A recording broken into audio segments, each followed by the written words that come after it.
There's some gentlemen sitting over there at the bar. That's 130 years sitting right there. That's how much time between them. They run the biggest casinos in the United States. And we have to work with them. Right.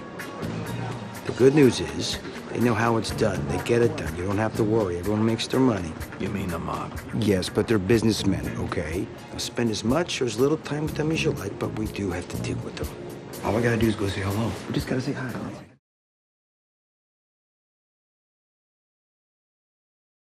Frank Costello didn't stumble into power. He built it, brick by brick, case by case, shipment by shipment. In the Prohibition years, while the country was drying out, Costello was flooding the streets. He pioneered offshore supply lines, using outposts like Newfoundland to funnel liquor into the United States. He built the pipelines and greased the right palms. By the time the bottles hit American soil, Costello had become more than a gangster. He was a power broker. He understood that real power didn't come from a gun. It came from a vote, a veto, a judge's gavel. And he knew how to buy those things. Senators and congressmen found envelopes on their desks and reasons to pass bills that bent in Costello's favor. Judges discovered that cases involving his people had a way of collapsing. Police captains found their investigations mysteriously redirected or quietly shelved. Even regulatory agencies, meant to oversee industries the mob wanted to control, found themselves on a short leash. Costello's corruption was total: legislative, executive, judicial, regulatory. It wasn't chaos, it was orchestration. While Lucky Luciano, Meyer Lansky, Benny Siegel, Joe Adonis, Vito Genovese, Longis Willman, Johnny Torrio, and the Bufalino and Barbera clans ran operations across the country, Costello focused on what he did best: moving the product. Together, they built an empire. Italians, Irish, Jews, Poles, all cutting deals and carving territory. They smuggled liquor through every possible route, using every connection, always staying a step ahead of the law. And as the profits grew, so did the ambition. Costello and Luciano saw beyond bootlegging. They wanted something bigger, a national syndicate that would unify the families and organize crime in America. But the bigger the prize, the bloodier the fight. Bosses argued, plotted, and killed. Chicago exploded as Al Capone waged war on Dion O'Banion. New York turned into a shooting gallery as rival factions tried to erase one another. Costello preferred diplomacy over bloodshed. He knew public outrage could bring down everything they'd built. But convincing killers to stop killing was another matter. The bosses were too busy plotting against one another to listen to reason. Costello's challenge was to make them listen. To use the same efficiency that built his bootlegging network to calm a world spinning out of control. Meanwhile, the legal world was adapting to the new breed of gangster. When Johnny Torrio, the old maestro of Chicago, needed a lawyer, he was sent to George Wolfe, a man who spoke hard truths even to the most dangerous clients. Wolfe looked at Torio's tax evasion case and told him straight, plead guilty or risk everything. Torio took the deal, served 3 years, and quietly retired to Brooklyn with his wife. It was 1939, and by then, Torio's story and Costello's had been crossing paths for nearly 2 decades. Their worlds collided most dramatically in 1929 at a boardwalk hotel in Atlantic City, where Torio, Costello, Luciano, and the rest gathered for a historic summit. Some newspapers would later call Costello the real godfather, but Torio, the Brooklyn kid who built Chicago's empire, was the original. At Atlantic City, he was the elder statesman, guiding the next generation. Torio's career had started with a phone call from Big Jim Colosimo, Chicago's top boss, who was being shaken down by the Black Hand. Torio fixed the problem quickly and earned Colosimo's trust.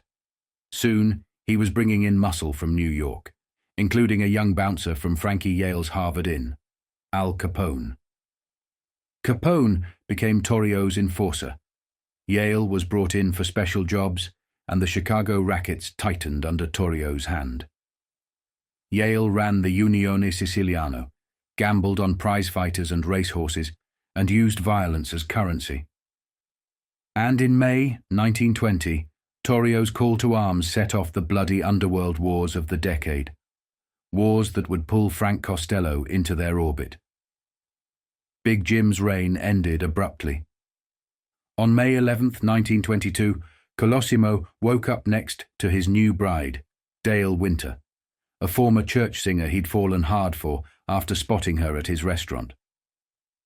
That morning was light, playful, until a call came from Torio about a whiskey shipment from Canada. Jim insisted on handling it himself. That afternoon, he arrived at his restaurant wearing a Homburg and a red rose in his lapel. The place was quiet. Too quiet. As he paced the empty lobby, Frankie Yale stepped out of the cloakroom with a .38 and put 2 bullets into Big Jim, one beneath the ear, straight through the brain. Colosimo collapsed on the tile, dead, before he hit the floor. Yale was picked up at the train station, but walked free for lack of evidence. Big Jim's death cleared the way for Torio to take control, but the throne came with new problems. Torio wept openly at the funeral, then brought in Capone as his hammer. Costello, watching from New York, took note. Chicago's violence had turned the public against all gangsters. If that sentiment spread east, it could wreck everything. It was then that Costello began stepping out of the shadows and into leadership himself. George Wolfe often talked to Costello about Torio and Capone. Costello respected Torio. He saw him as level-headed, pragmatic. Capone was another story. "We were all profiting in the 20s, Costello once said, "and Capone's getting the feds excited. For what? Stay quiet, conduct your business, and everything falls into place." Capone had other ideas. His first move as Torio's number 2 was to wipe out Dion O'Banion, head of a rival Irish crew.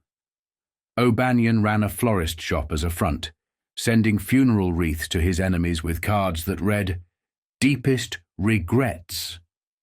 On November 10th, 1924, he was trimming roses when Yale and 2 gunmen walked in.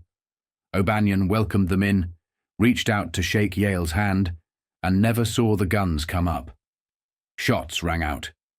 He hit the floor, blood splattering among the white peonies. It wasn't Torio's plan. It was Capone's, and it plunged Chicago into war. The city turned into a killing field. More than 500 men died in the street battles that followed. Torio's authority crumbled. The old man who had built the Chicago outfit lasted just 2.5 months longer before he was gone. By then, the balance of power had shifted, and Frank Costello, the quiet diplomat who built empires without firing a shot, was ready to write the next chapter.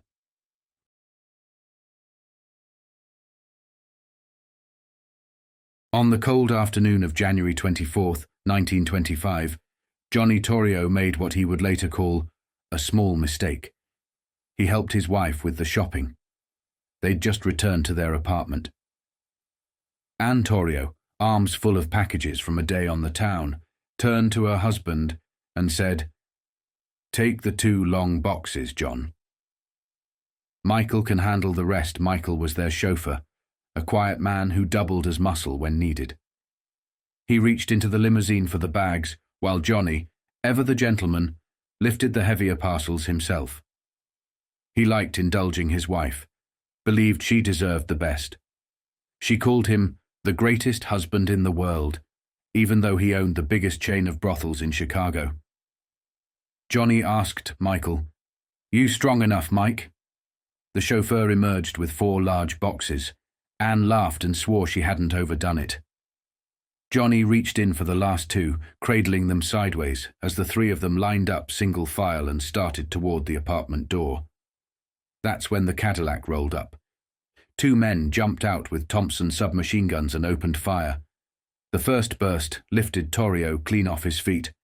Packages exploded across the pavement as bullets tore through his face, chest, groin, and arms. Anne screamed, grabbed her husband by the arms, and tried to drag him toward the door. Blood poured from him in thick spurts. The gunmen, satisfied with their work, dove back into the car and sped off, gravel spraying behind them. Lying on the ground, Torio whispered over and over, "Mamma mia, mamma mia." He should have died. Instead, surgeons worked on him simultaneously. 3 operating tables, 1 man. Somehow, he lived. When he came to, Torio made 2 things clear. He knew exactly who had tried to kill him, and he would never reveal their names. And then he announced his retirement. Chicago was no longer his. He handed it to Al Capone and went back to Brooklyn, an elder statesman before his time. But in the underworld, retirements don't come with gold watches. The attempt on Torio's life wasn't a random hit. It was a coup. As Charlie Luciano later revealed, the man behind it was Al Capone himself. Torio's protégé had decided his teacher was expendable. With Torio gone, Chicago lost its peacemaker. Capone ruled now, and the city turned into a battlefield. Diplomacy vanished, replaced by the staccato rhythm of gunfire. Capone's violence didn't stop at the city limits. He sent his reach east, even into New York. His killing sprees shocked the country and drew the attention of J. Edgar Hoover, who branded him public enemy number 1. Capone was brazened. At one Chicago banquet, he beat 3 Sicilian leaders to death with a baseball bat. Frankie Yale, his man in New York, was tasked with clearing the way for Capone's bootlegging trucks. But when shipments started to slow, Capone blamed Yale. In the late 1920s, as Yale drove through Brooklyn, Capone's gunmen caught up with him and riddled his car with bullets. Yale was dead, and the shockwaves reached deep into the New York underworld. Frank Costello would later say that Yale's murder changed everything. Capone had gone too far. The New York bosses sent emissaries west to reason with him. Capone ignored them. They waited. 8 months later, Chicago bled again. On February 14th, 1929, Capone's men lined 7 of George Bugs Moran's crew against a wall and gunned them down. The St. Valentine's Day massacre stunned the nation. Moran told reporters, "Only Capone kills like that." Capone wasn't just a gangster anymore. He was a phenomenon.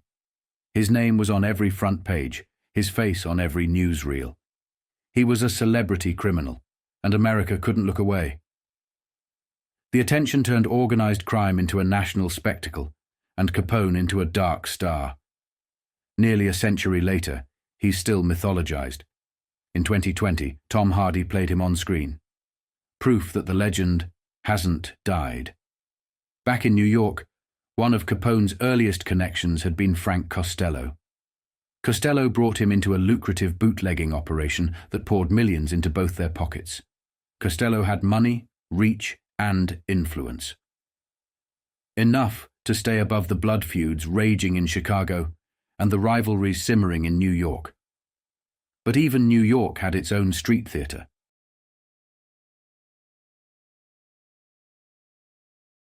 In 1922, Joe Masseria faced a threat from a rival named Umberto Valenti. The 2 men spent a year trying to kill each other in what looked more like a bad opera than a gang war. During one early attempt on Valenti's life, Masseria himself, the boss, joined in the gunfight. He and 2 men set up in a doorway at 194 Grand Street, just blocks from police headquarters, and opened fire as Valenti and his associate, Silva Tagliagamba, returned shots. Bullets tore across the street. Pedestrians dove behind parked cars. Tagliagamba went down and wounded. Masseria bolted, dropping his gun, only to slam headfirst into a cop who cracked him over the skull with a nightstick. Tagliagamba died of his injuries, but Masseria somehow dodged a murder charge despite dozens of witnesses. No one could explain how. Valenti wanted revenge. On August 9th, 1922, a sweltering New York day, Masseria, adjusted a new straw hat in the vestibule of his building at 82nd Avenue. He set it at a jaunty angle, admired his reflection, and stepped outside. 2 of Valenti's shooters waited in a coffee shop along his route, and 2 more sat in a limousine up the block. As Masseria strolled north toward 5th Street, the men in the car jumped out with guns drawn. 2 more came up from behind. Masseria spun and bolted into a millinery shop. One of the gunmen followed and opened fire, and missed. Just as he fired, recalled shop owner Fritz Heine, the man jumped to one side. The bullet smashed my window. He fired again, missed, again, another hole in the wall. The gunman emptied his weapon without hitting Masseria once. As the crowd surged in, the shooter fled. Outside, the frustrated hitmen sprayed bullets into the bystanders, wounding 5 and killing 1. Police found Masseria later in his apartment, soaking his feet in warm water, still wearing the straw hat, now with 2 neat bullet holes through the crown. The near miss convinced Masseria he was untouchable, chosen. He carried that belief for years, until Frank Costello and Lucky Luciano, an unlikely alliance, rose to challenge him and shattered his illusion of invincibility.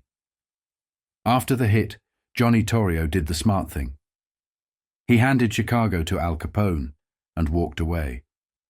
He took his wife to Italy, chasing quiet. It didn't last. Mussolini's men were tightening screws, tracking old country troublemakers and anyone who looked like one. Torio felt the pressure and got out fast. By 1928, he was back, thinking ahead. Prohibition wouldn't last forever. The money had to. He pulled Frank Costello and Charlie Luciano close and laid it out. Diversify and move from city halls to capital corridors. Don't just fix cops, fix policy. Build lines into Tammany Hall and into machines across the map. Target Chicago through Paul Ricca, Jake Guzik, Capone, Tony Accardo. Work Louisiana through Huey Long. In the Midwest, tie into Kansas City, John Lazia on the street, Tom Pendergast at City Hall. Lazia ran bootlegging, gambling and protection, with a phone call to friendly cops. Pendergast ran the votes, the contracts, the courts. The alliance paid, until it didn't. Lazia was cut down in a drive-by on July 10, 1934. Pendergast beat elections for years, then lost to taxes in 1939. That same year, the story most people think they know went to print wrong. The Atlantic City Convention, the first true sit-down of national muscle, money, and politics, gets pinned on Luciano. Plenty of insiders say it was Costello's show. He had the age, the Rolodex, and the temperament to get bootleggers, gambling men, and fixers under one roof without starting a war. The point wasn't headlines, it was order. Pool routes, standardize prices, share lawyers and judges, and keep the heat down. Their method was simple: control the supply chain and then become the supply chain. Alcohol was the template. To stretch and move the liquor, they took warehouses. To sell it, they bought bottles. To make the bottles look legitimate, they went into printing, matching labels for brands like Johnny Walker and Dewar's down to the font and foil. They bought real estate for storage, trucking companies for delivery, and insurance to keep doors open. One move forced the next, and by the early 1930s, the mob owned slices of everything that touched the product: property, paper, glass, ink, trucks, docks. That web became the platform for gambling. The house needed volume and cover. The new holdings gave both. The price was corruption spreading with it. Inspectors, clerks, magistrates, and aldermen, all on the pad. Meanwhile, New York in the mid-20s was noisy and disorganized. The Mafia was small, overshadowed by independent Jewish and Irish outfits. Frank Costello worked as a sub-capo under Joe Masseria in Manhattan's largest Italian crew, alongside Lucky Luciano, Vito Genovese, Joe Adonis, Albert Anastasia, Carlo Gambino, and Willie Moretti. The Bronx belonged to Cairo Terranova, the artichoke king. Brooklyn felt Frankie Yale's hand. To the public, boss meant Arnold Rothstein, Dutch Schultz, Legs Diamond, Oni Madden, Bill Dwyer. Masseria, boss of bosses, kept to the background. Power changed hands on blood and timing. Luciano helped end Masseria, clearing one problem and creating another. Salvatore Maranzano. Early on, during a private meeting, Maranzano's men worked Luciano over. Humiliation Luciano never forgot. He played along, then set the table. When his moment came, he put Maranzano down and burned the old script. The new order was national, corporate, and quiet. Costello, politics in his pocket, judges in his book, turned that order into policy, reach, and profits. Torio's warning had become the blueprint. Don't wait for the law to change. Outrun it. Control routes, then regulators. Own the label, then the liquor. Make the courts friendly and the voters cheaper. By the time the country sobered up, the liquor was almost beside the point. The machine they built could move anything. Charlie Lucky Luciano's rise was built on grit and scars. He came up hard, beaten and nearly killed more than once, and he came out sharper for it. Among the Mafia's early power players, he and Frank Costello were the brains. But they were very different men. Luciano could pull a trigger without blinking. Costello preferred a handshake to a bullet. Luciano moved narcotics in his early years, dropping it by 1923. Costello never touched the trade. They didn't need to like each other. They needed each other. The common enemy was Joe Masseria, the old-world boss who clung to Sicilian tradition and dragged his men into a pointless war with rival Sicilians. That war was the last gasp of the old Mafia. What came next would change everything. It happened in May 1929 in Atlantic City, the first national summit of organized crime. Between the 13th and the 16th, the biggest gangsters in America converged on the seaside resort. Italians, Jews, Irish, Poles, men who controlled booze, gambling, protection, and vice in every major city, all came to the same table. The goal was simple: carve up a billion-dollar bootlegging business and stop shooting each other over it. Atlantic City was the perfect backdrop. Boardwalk hotels towered over white sand beaches. Rich men in Panama hats smoked fat cigars. Women in daring swimsuits strolled arm in arm. And inside those hotels, the real business was happening. Power and ambition met behind closed doors. Deals were cut with nods and half smiles. Old grudges simmered under the clink of glasses. Every move in those rooms would shape the future of American organized crime. For decades, the meeting was credited to Luciano. But the truth is more complicated. Many who were there say the man pulling the strings wasn't Luciano at all. It was Frank Costello. Older, more connected, and far more politically savvy, Costello had the reach to bring the right people into the room and the vision to make them cooperate. Luciano might have won the crown, but Costello was the consigliere behind the throne. Costello's hand was steady when others faltered. When Luciano was convicted in 1936 and sent up for 10 years, Costello ran the family in his absence. When Luciano was deported in 1947 and exiled to Italy, Costello held the reins again, keeping the family together until 1957. In all, he led for nearly 20 years. His criminal career stretched across 5 decades, from about 1910 into the early 1960s, and his style was always the same: diplomatic, calculated, and built for longevity. They called him the Prime Minister of the Underworld because he understood something most gangsters didn't. Influence was worth more than fear. Costello didn't want to be the most feared man in the room. He wanted to be the Italian Arnold Rothstein, the man behind the curtain, financing the deals, pulling the strings, shaping the system itself. While Luciano became the public face of the new Mafia order, Costello worked the levers of power from the shadows, connecting with politicians, bankers, judges, and businessmen. He turned a street racket into a national syndicate. That 1929 summit wasn't one man's idea. It was the work of three: Johnny Torrio, the respected elder statesman; Luciano, the rising force; and Costello, the tactician who could make it all function. Along with Meyer Lansky and a handful of other trusted figures, they forged alliances that would define the mob for the next half-century. The gathering itself had a clever disguise.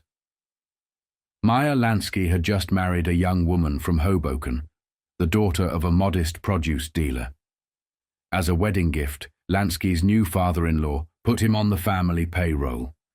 A clean front that would serve him well.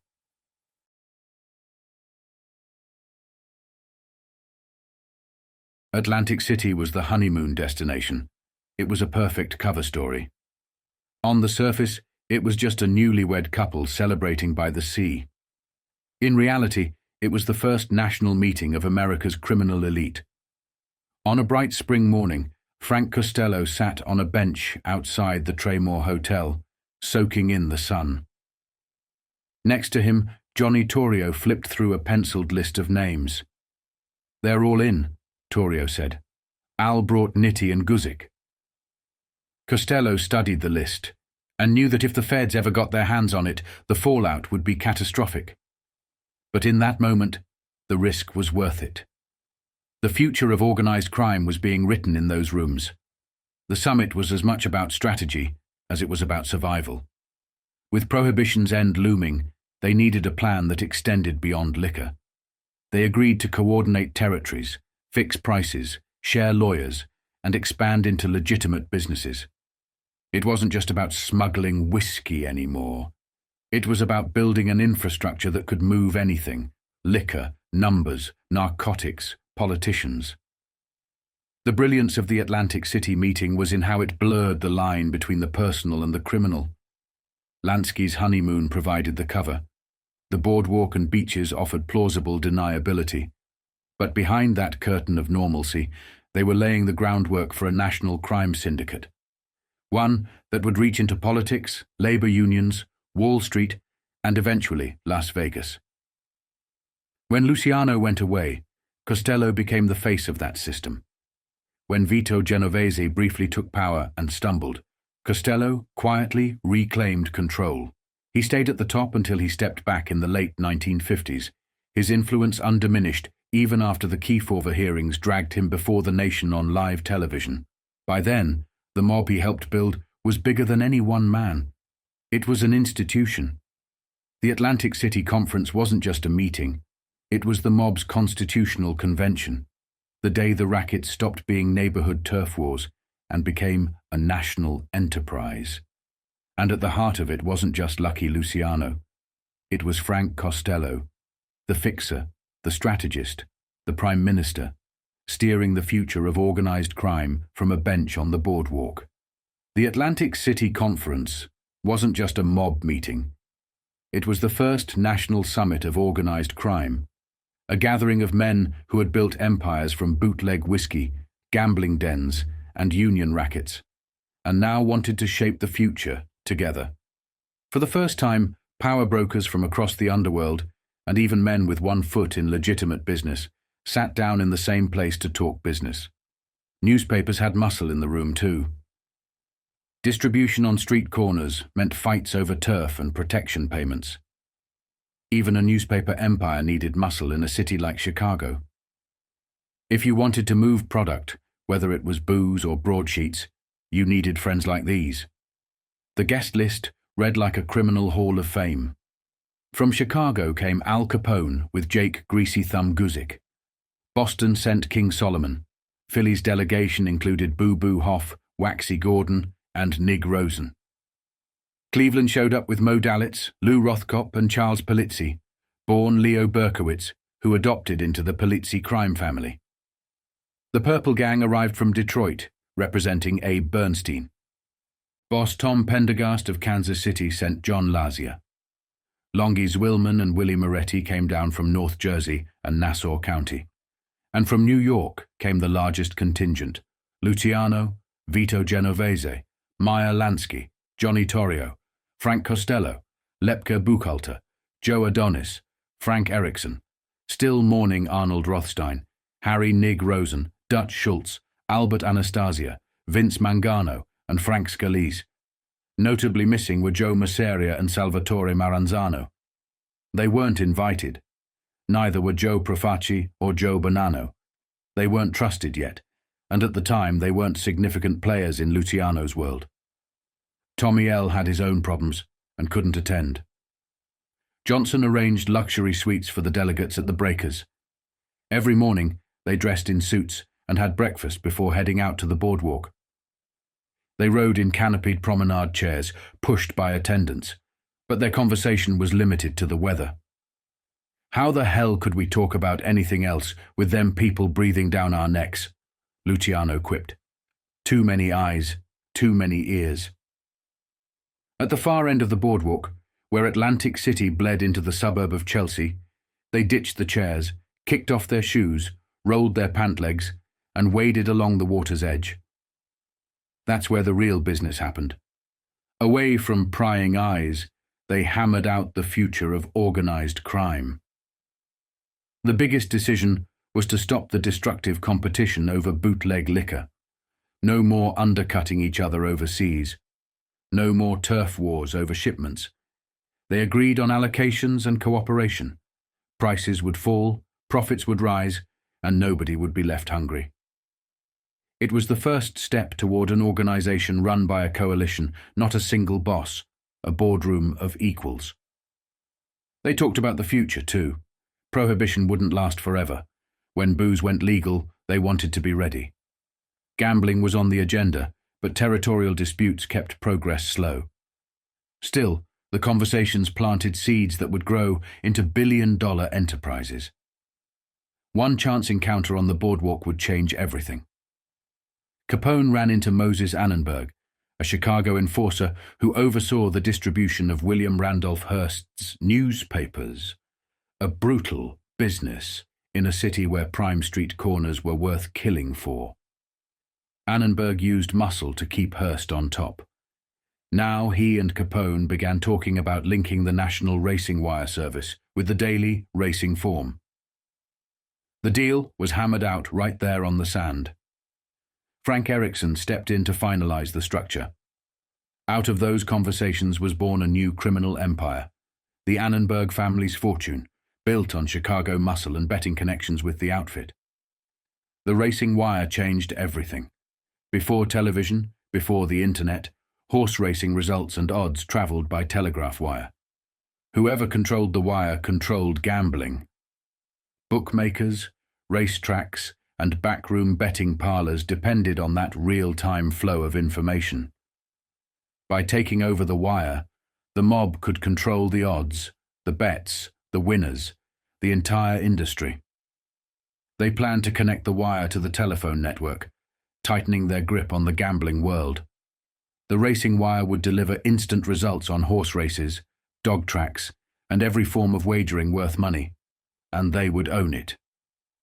New York had already started building into the industry around 1928. Costello had been moving quietly into it since the early 20s. By the 1930s and 40s, Chicago followed suit, with Tony Accardo driving expansion. In the mid-40s and 50s, Carlos Marcello built his own national wire in the South. Once they controlled the flow of information, they controlled gambling itself.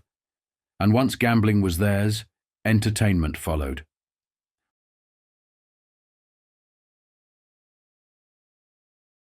They already owned liquor, trucking, and construction. Now they were about to own everything else. But one issue loomed larger than all the whiskey and wire schemes: Al Capone himself. Capone's violence had drawn too much attention to the Italian mob. As the meeting approached, the tension was palpable. Torio worried about Capone's reaction. "Anything else except scream?" Frank asked him. On the boardwalk, Joe Adonis cracked, "Buy yourself a box, Frank. Might be your last meal." Everyone knew the room would have to confront Capone, and no one knew how he'd take it. When the time came, Torio stood first, calling for organization and order. Frank followed, urging a businesslike approach to crime and condemning the street violence that brought heat down on everyone.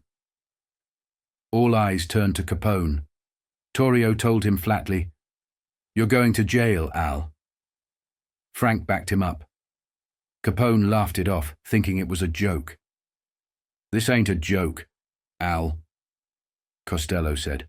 "We got too much invested for you to ruin the gravy train. Make it easy on yourself. Think of a way. But we need you off at college until things cool down." The unthinkable had been put on the table. Capone would step back. Even go to prison. For the good of the organization. He stormed out of the room. But that night he stared at the united front against him and understood he was cornered. Alone, he might have crushed Costello. But against the combined power of the New York families and their allies across the country, even Capone couldn't fight. Weeks later, the inevitable happened. In Philadelphia, Capone, untouchable until then, was arrested for carrying a concealed weapon. He went to prison. On the Atlantic City boardwalk, the men who had engineered his fall celebrated quietly. They had forced the most feared gangster in America to bend. But as they congratulated themselves, trouble was already brewing back home. Joe Masseria was about to light a match in New York that would set off a new war. While Capone tended a garden in Holmesburg prison and laughed at the news, the next chapter in the Underworld story was already being written. By the time the conference ended, the delegates packed their bags and left with more than they came with. They had new alliances, new industries, and new ways to make money. They left Atlantic City with a new respect for Lucky Luciano, and an even deeper recognition of Frank Costello. He wasn't just another boss, he was Il Primo Ministro, the Prime Minister of the Underworld. And together, he and Luciano were now seen as the future of organized crime. In October 1929, as summer lingered stubbornly over New York, Charlie Luciano stepped out of his room and met Meyer Lansky and Frank Costello for a walk through Central Park. The three men strolled beneath the turning leaves, talking about business, politics, and the storm they all knew was coming. Meyer, the numbers man, was fixated on the stock market. He told the others to sit tight and hoard cash.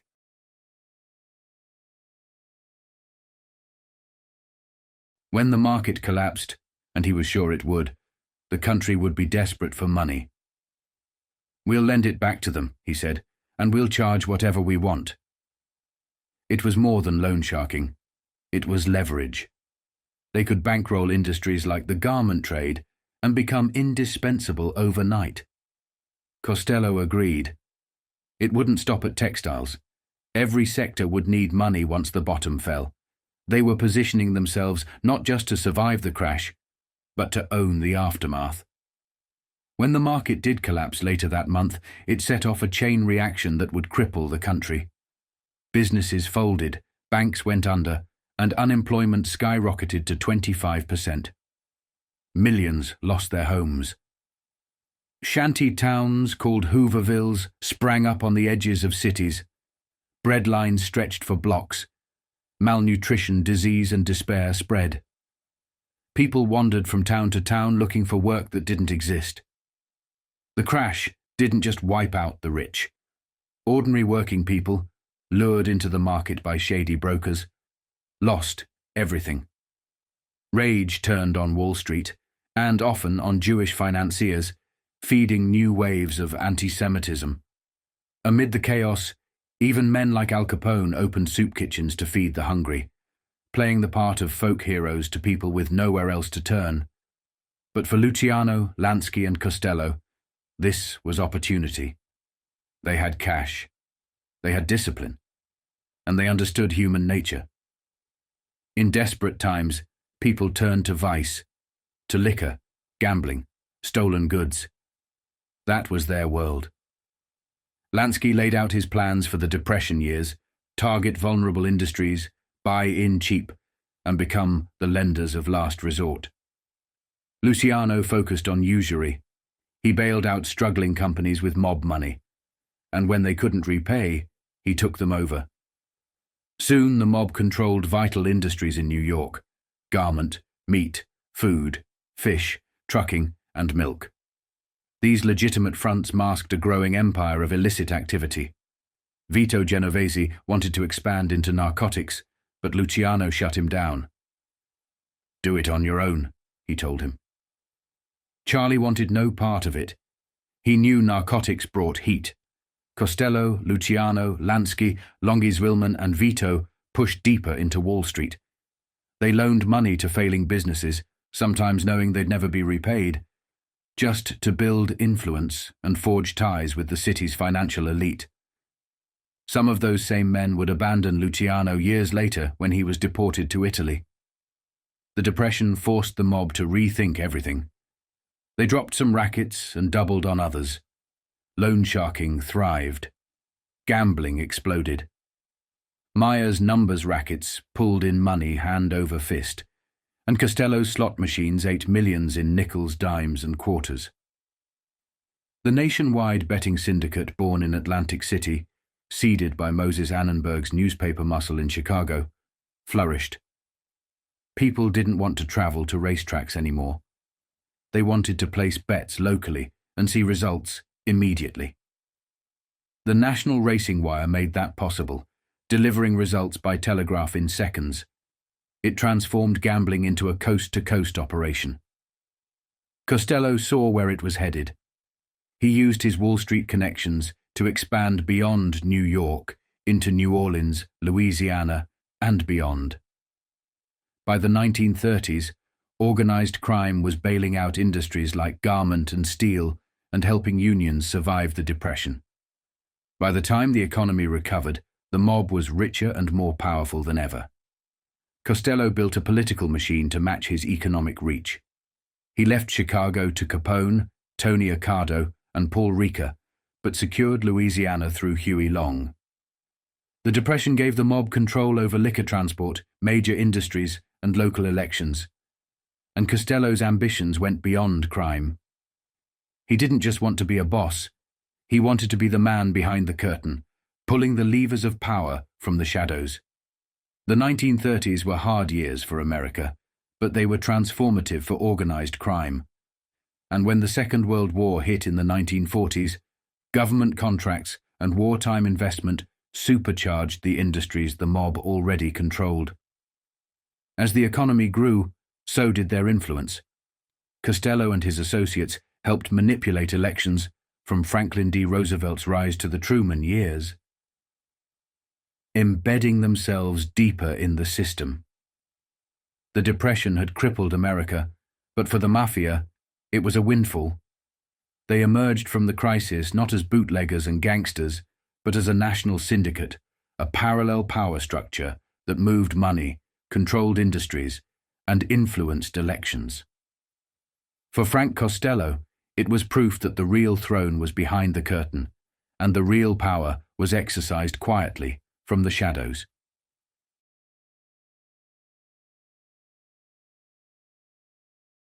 When the Atlantic City Conference broke up in 1929, the bosses went home to a storm brewing in New York. The uneasy peace they had tried to build on the boardwalk couldn't hold against the blood feud that was already in motion. Joe, the boss Masseria, had drawn a line in the sand. He ordered a war against men from Castellammare del Golfo, Salvatore Maranzano, Joe Profaci, Thomas Three-Finger Brown, Lucchesi, Joseph Joe Bananas, Bonanno, and Stefano Magaddino. All of them were close friends of Charlie Luciano and good friends of Frank Costello. Masseria didn't care. He was the old guard, and he meant to stay on top. On February 26, 1930, he made the first move, having Tommy Reina, a Castellammarese family boss, murdered. The Castellammarese War was on. It was chaotic, senseless, and deadly. Bosses vanished into hiding. Frank Costello, disgusted by the stupidity of it all, was forced to step back from his bootlegging empire and disappear underground. Luciano, Costello, and Vito Genovese couldn't side openly with the Castellammarese faction. It was a closed circle. But they knew the war had to end. One night, in Luciano's safe house on Broome Street, the three men met in secret. They all came to the same conclusion. Masseria had to go. Luciano would set it up himself. On April 15th, 1931, a warm, bright spring day, Luciano put the plan in motion. Around 9 in the morning, he met with Masseria at one of Joe's headquarters on Lower 2nd Avenue. The two men sat alone as Luciano spun out a story about strategy, mass assassinations, and plans to wipe out Maranzano's lieutenants. Masseria loved every word. He laughed, clapped his hands, even leapt from his oversized leather chair and danced around the office like a madman. Luciano watched him and thought of the newsreels of Hitler celebrating the fall of France.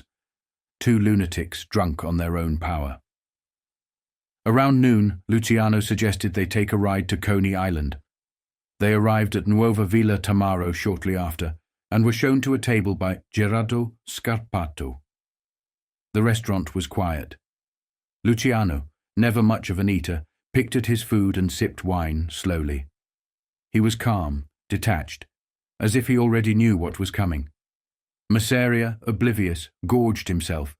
Antipasto, spaghetti with clam sauce, lobster, anything the kitchen could send out. It was a condemned man's banquet. By 3:30, the restaurant was nearly empty. The last customers were gone, the staff had mostly left, and the place had fallen silent. Luciano, still playing the role of loyal friend, suggested a game of Klob, a Russian-Hungarian card game. Masseria hesitated, then agreed. Scarpato brought over a deck, and they played a hand. Then Luciano excused himself to use the restroom. As he walked away, footsteps echoed in the quiet. The plan was already in motion. Outside, a black limousine pulled up behind the car Luciano had driven. Ciro Terranova was at the wheel. Out of the limo stepped Vito Genovese, Joe Adonis, Albert Anastasia, and Benjamin Bugsy Siegel. Sharp suits, cold eyes, moving with the quiet purpose of professionals. Siegel, who would pull the trigger, looked calm and focused, like a predator closing in. They entered the restaurant without a word. The only sound was the soft rustle of fabric and the faint click of shoes on tile. Then the silence shattered. Pistols appeared, and more than 20 shots ripped through the room. 6 slugs tore into Masseria. He slumped over the table, dead before he hit the floor. The 4 men vanished as quickly as they had come, slipping out to a waiting car. Terranova was too rattled to drive. Siegel shoved him aside and took the wheel. Less than a minute after it began, it was over. No witnesses, no noise. Just a corpse slumped over a half-finished meal. Joe the boss got the kind of funeral he'd always imagined. His body lay in state for days, and a long procession of cars, loaded with flowers and mourners, followed him to the cemetery. Salvatore Maranzano, now the most powerful boss in New York, paid the bill. Luciano attended the funeral, playing the part of the grieving ally. Afterwards, he pulled Vito aside. "How'd it go?" he asked. "Face to face," Vito said. "Just like Joe always wanted." And just like that, Joe Masseria's reign ended with gunfire and a plate of cold spaghetti, and Luciano's new order began.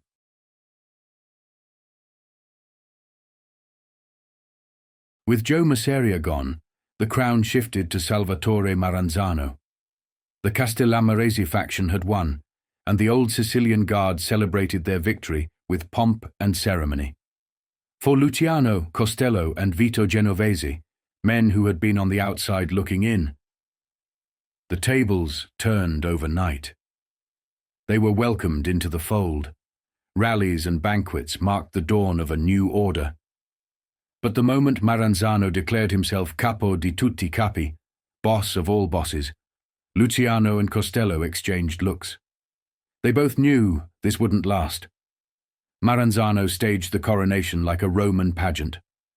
On the dais, he placed a throne-like chair he'd rented from a theatrical prop house, seating his princes and lords, the heads of the New York gangs, around him. Luciano sat at his right hand, the heir apparent. When Maranzano rose to speak, the room went silent. He spoke in Italian, slipping into Sicilian, and even laced his speech with Latin quotes. He raged about men in Chicago, Capone among them, who'd tried to disrupt the peace and scare off allies.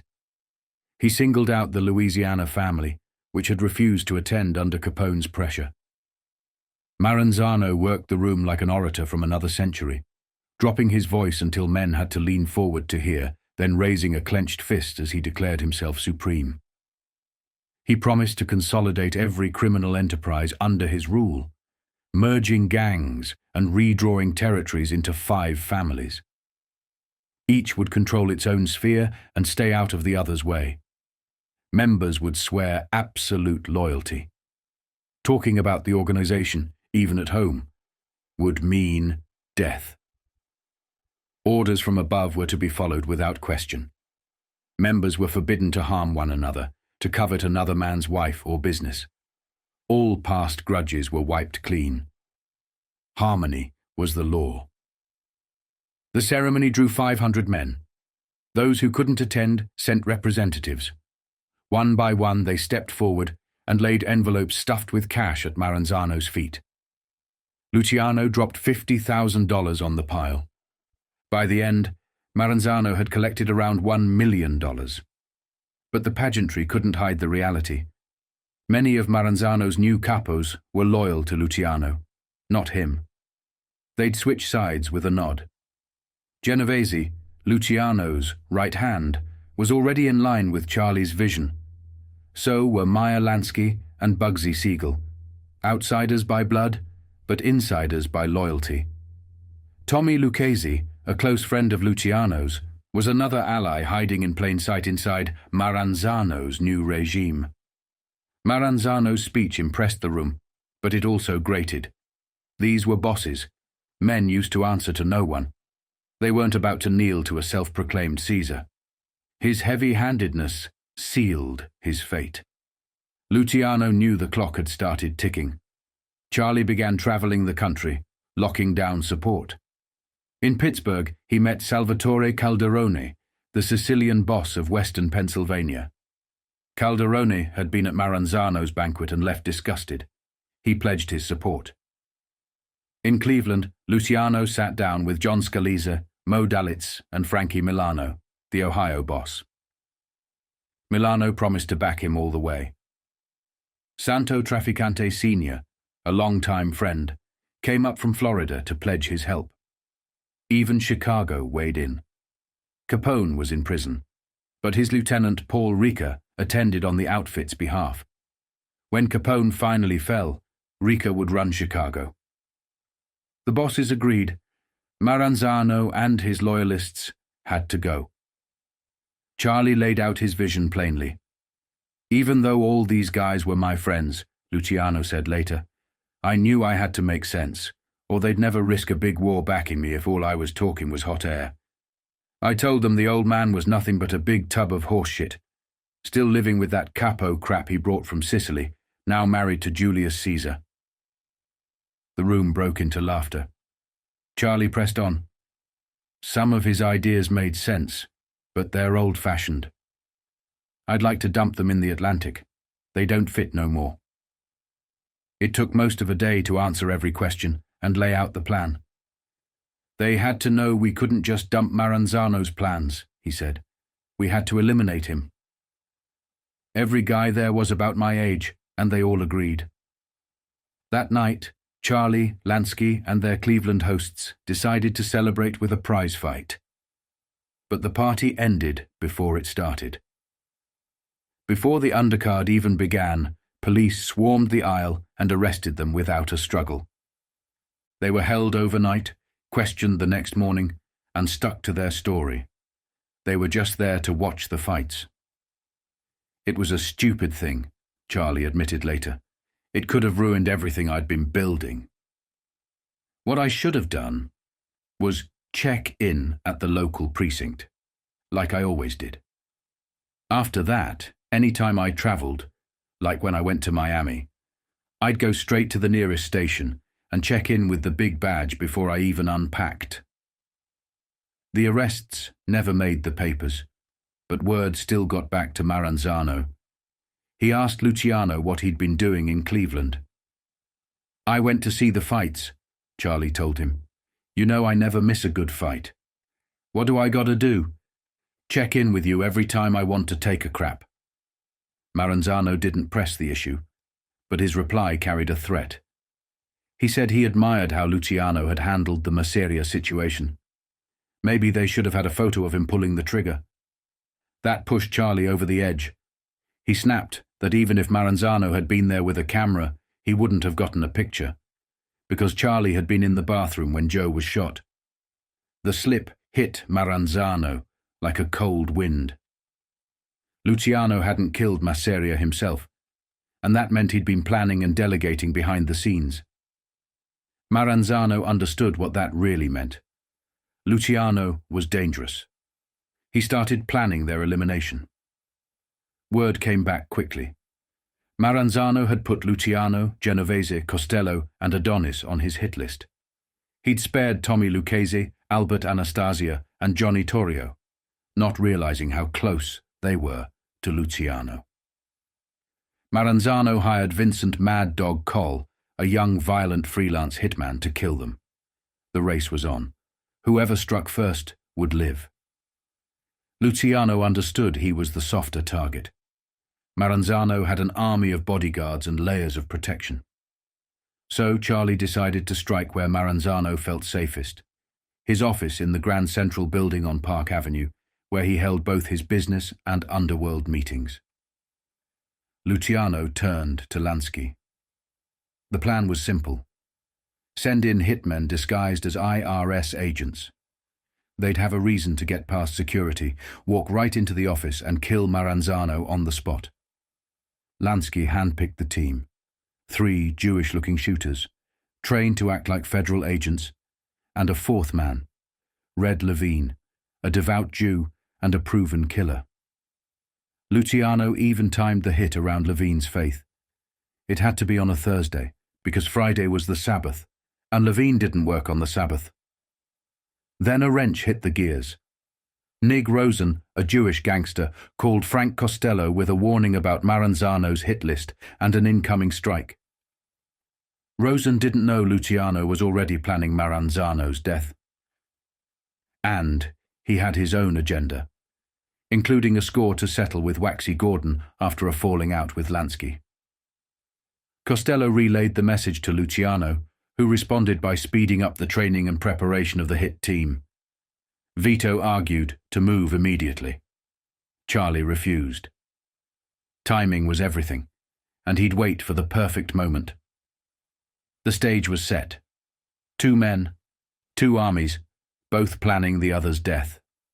It was now just a matter of who would strike first, and who would still be breathing when the smoke cleared.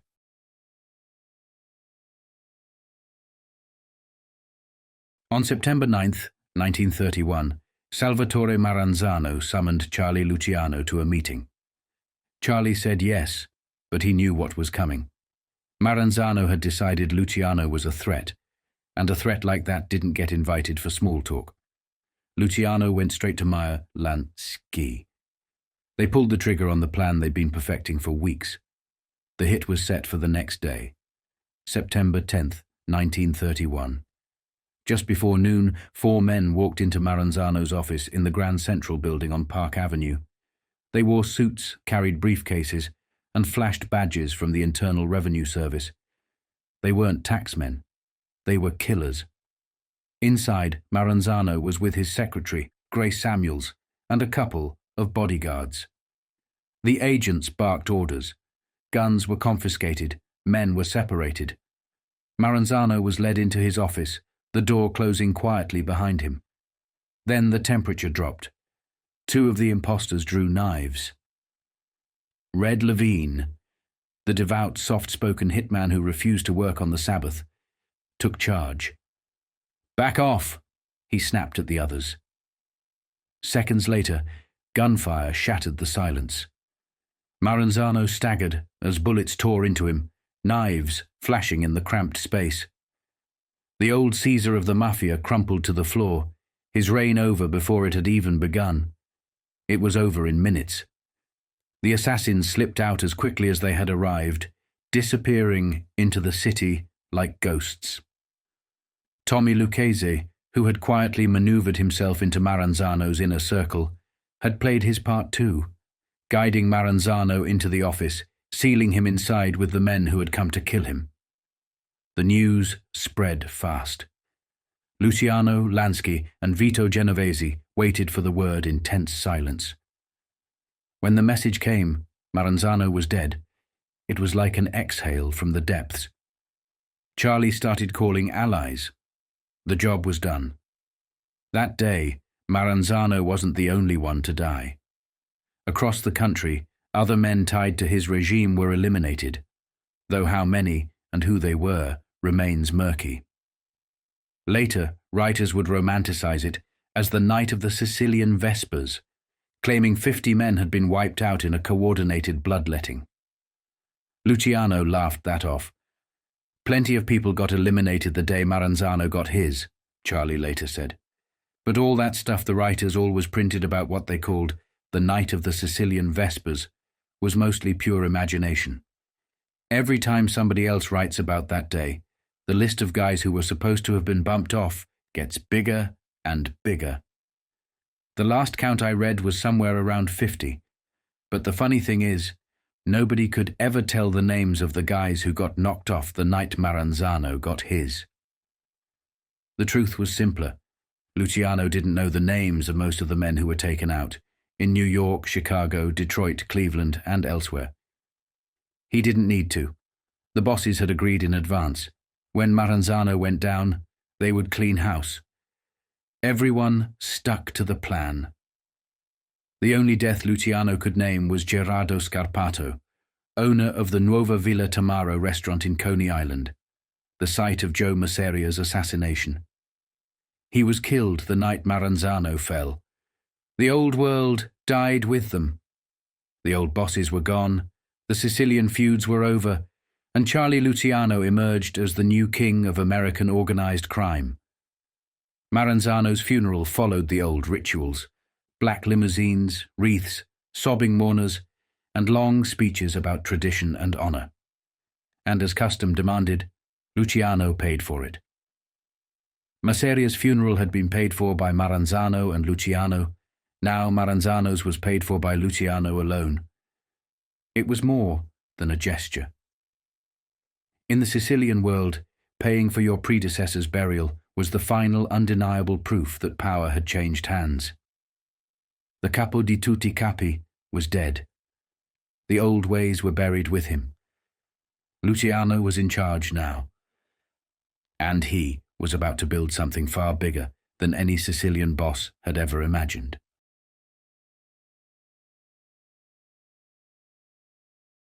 With Maranzano gone, the old Mafia order had collapsed. The future was wide open, and Charlie Luciano and Frank Costello knew that if they were going to hold the top, they needed to command fear and respect, but also trust.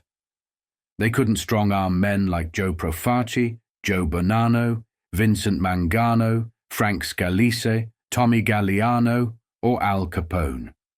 Those men had stood with them, shown respect, and had to be treated as equals. Luciano understood something that had eluded both Masseria and Maranzano. In the Sicilian world, power lasted only if it was offered, not seized. If he waited for leadership to be handed to him by consensus, he might avoid their fate. Costello, for his part, had no desire to be boss. He just wanted to be respected and obeyed when he spoke. Luciano also had something neither of those old bosses ever did: Meyer Lansky. Lansky wasn't Italian, but he understood the Sicilian psyche almost better than Charlie himself. I learned a long time ago that Meyer Lansky understood the Italian brain almost better than I did. That's why I picked him to be my consigliere, to figure out how to get my ideas across to a bunch of big shots who were sick of living under one man's thumb. I used to tell Lansky he might have had a Jewish mother, but somewhere he must have been wet, nursed by a Sicilian. Luciano, Costello, and Johnny Torrio quietly sent word that they wanted to meet with the heads of the major families. And this time, they weren't summoning anyone. Luciano would go to them. I decided not to make the same mistake Maranzano did. Instead of calling everybody to me, I went to them. A few weeks later, they gathered in Chicago. Capone, on trial for tax evasion and expecting a short sentence, threw a party that was part farewell, part coronation. It was a show of unity. The guest list read like a map of organized crime in America. Sicilians, Irish, Jews, all under one roof. Lansky, Siegel, Mo Dalitz, Nig Rosen, Dutch Schultz, Abe Relis, Red Levine. The Jewish faction was front and center. Chicago's Jewish fixer, Jake Greasy Thumb Guzik, was there too. A man as crucial to bribery and politics as any gangster alive. The Southern syndicates were represented as well. Louisiana's outfit and the Southern Mafia, men like Carlos Marcello and Irving Davidson, had mastered politics as a weapon. Together, they were building something bigger than any single city. This new unity wasn't just about business, it was about political muscle. With their combined power, they could reach into the ballot box itself. It was no coincidence that Franklin D. Roosevelt's path to the Democratic nomination became a lot smoother with their help. Capone hosted the meeting at the Congress Hotel, and part of the Blackstone, two properties he was rumored to control. Each city and faction got its own floor. The top bosses stayed in the best suites, guarded by Capone's men and Chicago cops on Tony Accardo's payroll. Chicago was tight. Luciano warned his people not to walk anywhere alone. If they had to move, they'd do it with police escorts. Their police. The first afternoon was all business. Luciano held a series of small private meetings. No speeches, no big stage, just face-to-face conversations. The message was simple. The gang wars were over. A new era was starting. Every outfit in every city could be independent, but there would be a kind of national organization to hold it all together. We were in a business that had to keep moving without explosions every 2 minutes. Knocking guys off just because they came from a different part of Sicily, that crap was giving us a bad name. We couldn't operate until it stopped. Luciano laid out the blueprint he'd been building in his head for years. Each local crew would keep control of its own territory and rackets. But at the top, there would be a national commission, a kind of board of directors for organized crime. The bosses of the major families would sit on it as equals. Luciano would chair the meetings, but his vote would count the same as anyone else's. The old title, Capo di tutti capi, was dead. Some of the old-timers shifted uneasily in their chairs. The structure sounded too American, too corporate. They didn't understand it. During a break, Lansky pulled Luciano aside. "They need a name," he said. "Every business has a name.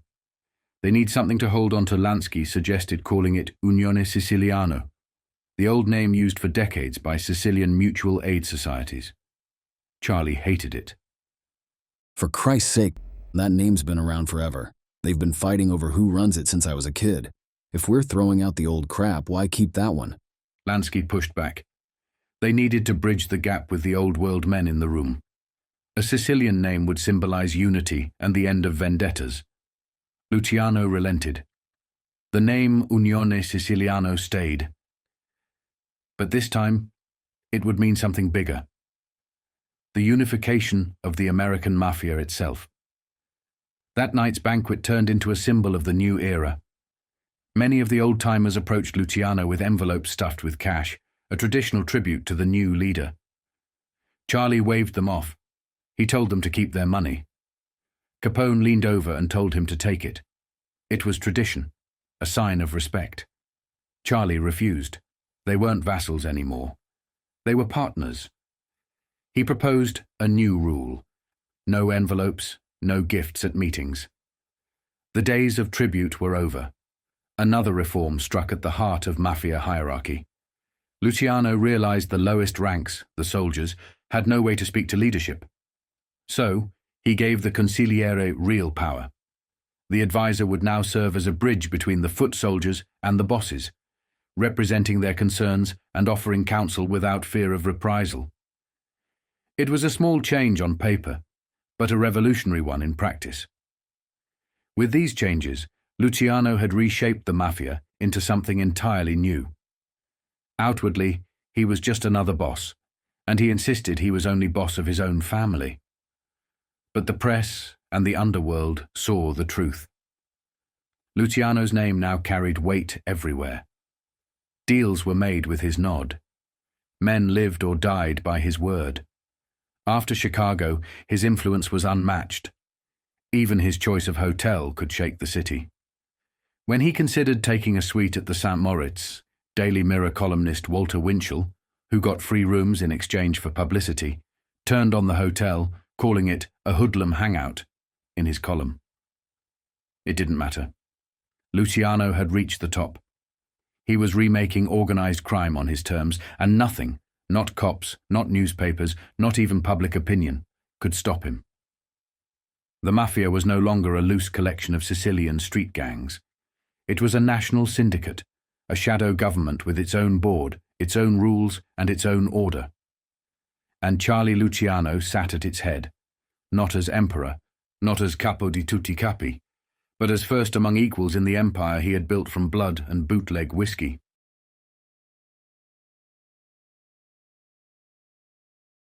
In the early 1930s, Tom Dewey was still a young lawyer fresh out of Columbia, trying to figure out how to pay the $150 rent on a new apartment.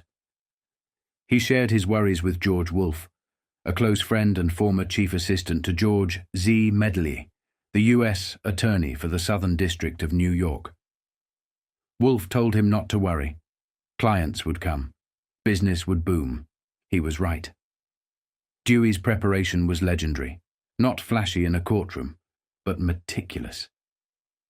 It was that discipline that would later make him one of the most feared prosecutors in America.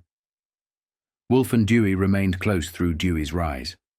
And years later, in 1943, Wolfe would step in to clarify the only legal case that ever cast a false shadow over Dewey's career, one that intersected, briefly, Frank Costello. By the time Dewey was cutting his teeth as Medley's top assistant, an unprecedented appointment for a 28-year-old, Frank Costello was focused on a very different battlefield. Luciano's name alone was enough to keep the underworld in line, so Frank turned his attention to the threat that could really cripple their empire: the law. Frank had learned early that cops could be bought, and his bootlegging trial had taught him jurors could be swayed. Now he wanted to go deeper, into the machinery of democracy itself. On June 28, 1932, Frank Costello stood in the window of an Edwardian suite at the Drake Hotel, looking out over Chicago with a pounding hangover. He'd spent 2 days sleeping barely at all, too busy trying to help pick the next president of the United States. New York was still run by the Democratic Party, and the party was run by Tammany Hall. Costello started hosting breakfast meetings with Tammany's leadership at his new apartment on Central Park West. Within a year, he was flying west with Jimmy Hines, the Tammany boss, to the Democratic National Convention, the place where the next president would be chosen. It was a far cry from the civics book image of statesmen debating ideals. In Chicago, Frank saw the truth. Deals were cut in hotel corridors, votes traded for jobs, and political threats thrown around like IOUs. The delegates spent their days horse trading and their nights drunk in every bar within walking distance. Frank laughed when he thought of the night before. A can-can dancer had been entertaining at Jimmy Hines's table when the Tammany boss, caught up in the moment, grabbed her foot. She lost her balance, crashed into a waiter carrying dinner trays, and sent food flying everywhere. Votes were lost with the plates. Frank appreciated Hines's unpolished charm. Even his clumsiness had political consequences. For 2 days, Frank and Hines worked the convention floor for Franklin Roosevelt. They twisted arms, cut deals, and threw parties. Roosevelt hadn't promised them anything, and never would. But they backed him anyway. Or at least Frank did. In another suite across town, Charlie Luciano was doing the same thing for Roosevelt's rival, Al Smith. Luciano had personal loyalty to Smith, and he wasn't about to let that go. Between them, they had both bases covered. Hines was furious when he found out. He stormed into Costello's suite, red-faced and barking about playing both sides. "I couldn't stop Lucky," Frank said calmly. "He likes Smith." "It's personal. You guys will never learn," Hines shot back. "You play it on both sides of the fence. You end up with your pants split." "Luciano says it's a free country," Frank shrugged. "As long as you pay the right people," Hines muttered. "I never heard you complain about your salary," Frank said, smiling. Hines glared at him, then let it go. By the time the sun rose over Manhattan, Luciano and Costello were back home, and certain of one thing. They no longer just controlled the rackets. They controlled the politics too. From the street corners to the State House, the empire was theirs.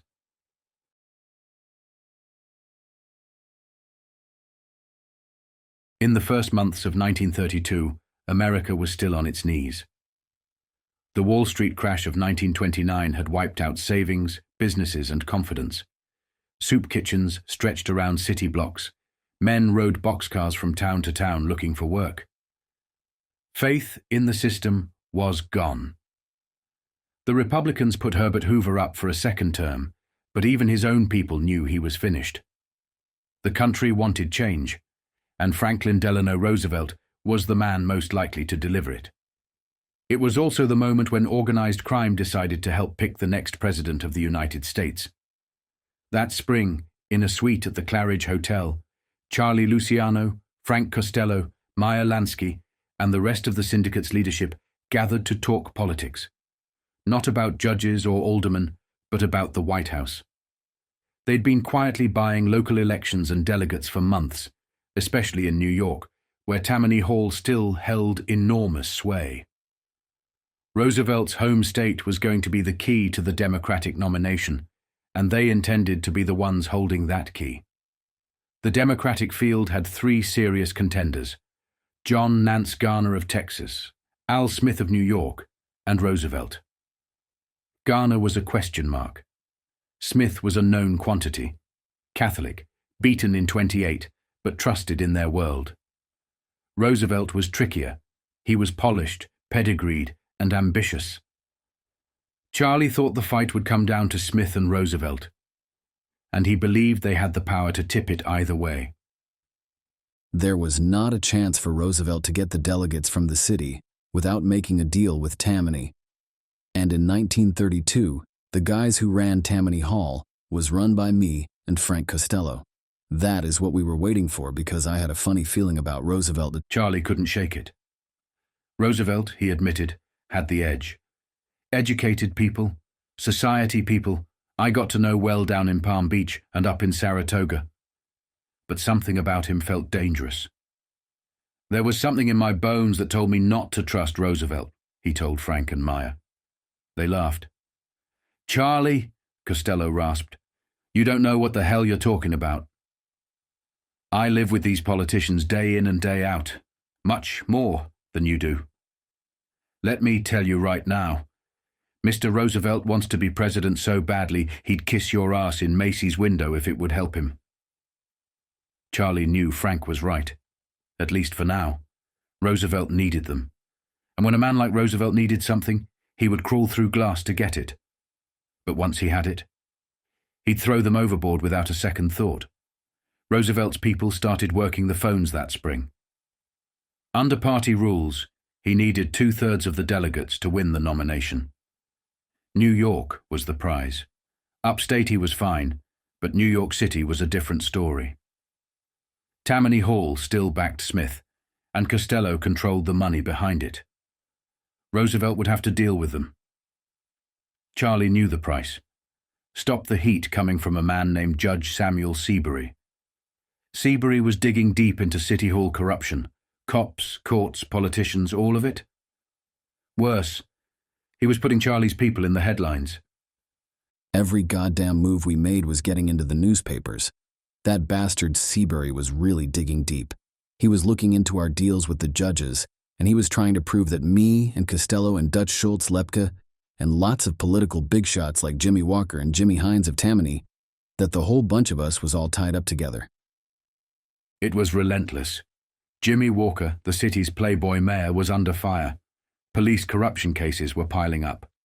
Every morning brought another scandal. What Luciano didn't know was that Seabury's crusade wasn't just about cleaning up City Hall. It was leverage. If Roosevelt controlled Seabury, then Seabury controlled Luciano. And if Seabury could cripple Luciano, Roosevelt had something Charlie desperately needed: a bargaining chip. If something was not done to stop Seabury from cleaning up the town, Charlie admitted, it was going to hurt our business badly. Besides, some of our guys, Schultz, Vito, and a few others, including me and Frank, could take a rap. They tried the obvious play first, a payoff. $2 million in cash to make Seabury go away for a while. The first thing we did was put together a bundle of over $2 million in cash to buy off Seabury, to let him take a vacation and let things cool down. The bastard not only turned us down cold, but he gave the story to the New York Times, and there we were on the front page again. Now there was only one man who could rein Seabury in: Roosevelt. And that gave them leverage. They had most of New York's delegates in their pocket. If Roosevelt couldn't win his own state, he couldn't win the nomination. All they had to do was wait. The waiting paid off. One afternoon in mid-May, as Costello sat at his regular table in Peacock Alley at the Waldorf, a man stopped by, just for a minute.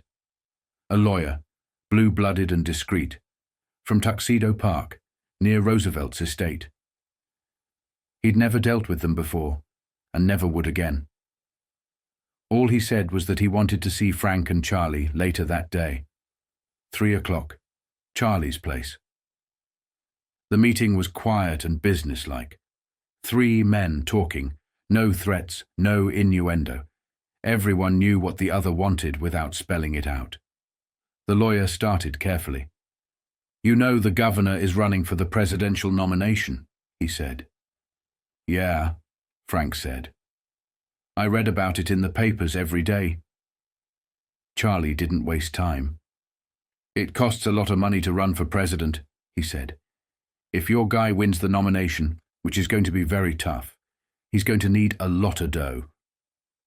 Advertisements, billboards, stuff like that." The deal was simple.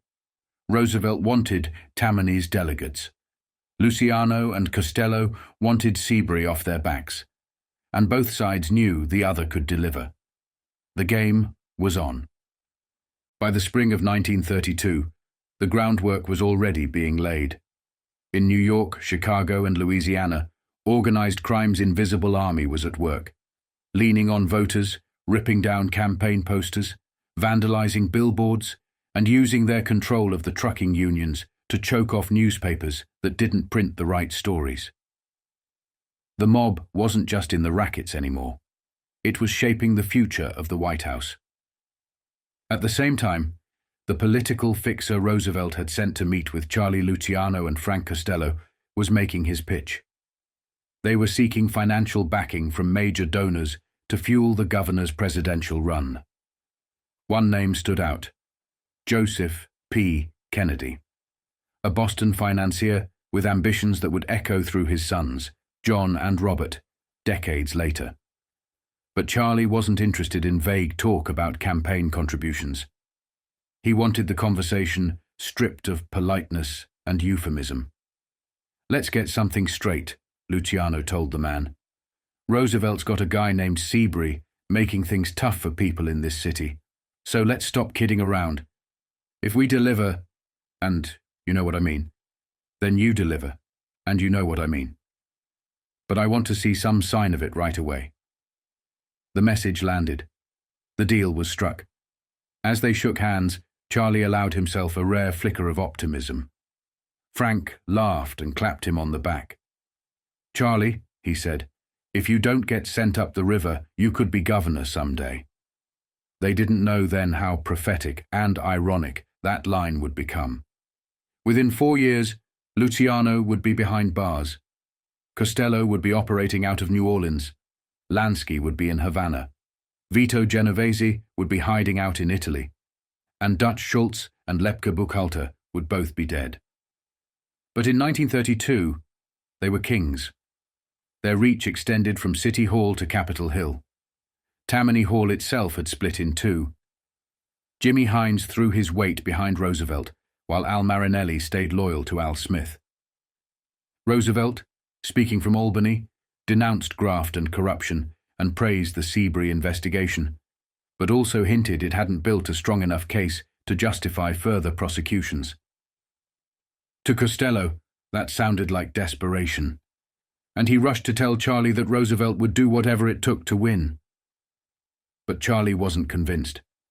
Something in his gut told him betrayal was coming. He couldn't explain it, but he knew it. "I don't know, Frank," Luciano said one night. "I just got a feeling.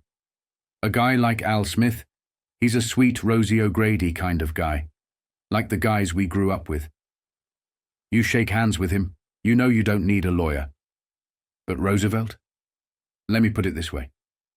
All them society guys we play golf with up in Connecticut and around Westchester. What do you feel when you're around them? Don't you always feel that behind your back they think you're no better than shit? Tell me the truth." Charlie was right. No matter how rich, powerful, or smart they became, men like him and Frank would never truly belong. The money, the houses, the golf clubs, none of it could erase where they came from. To the blue bloods, they were still racketeers in tailored suits. Necessary, maybe, but never equal. Frank understood, but he brushed it aside. "It don't matter what they think," he said. "What matters is power, and we're getting it." Lansky, ever the strategist, raised another concern.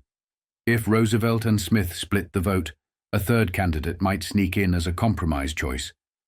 Timing would be everything. Luciano agreed. They decided not to commit until the very last minute, when their delegates could tip the balance.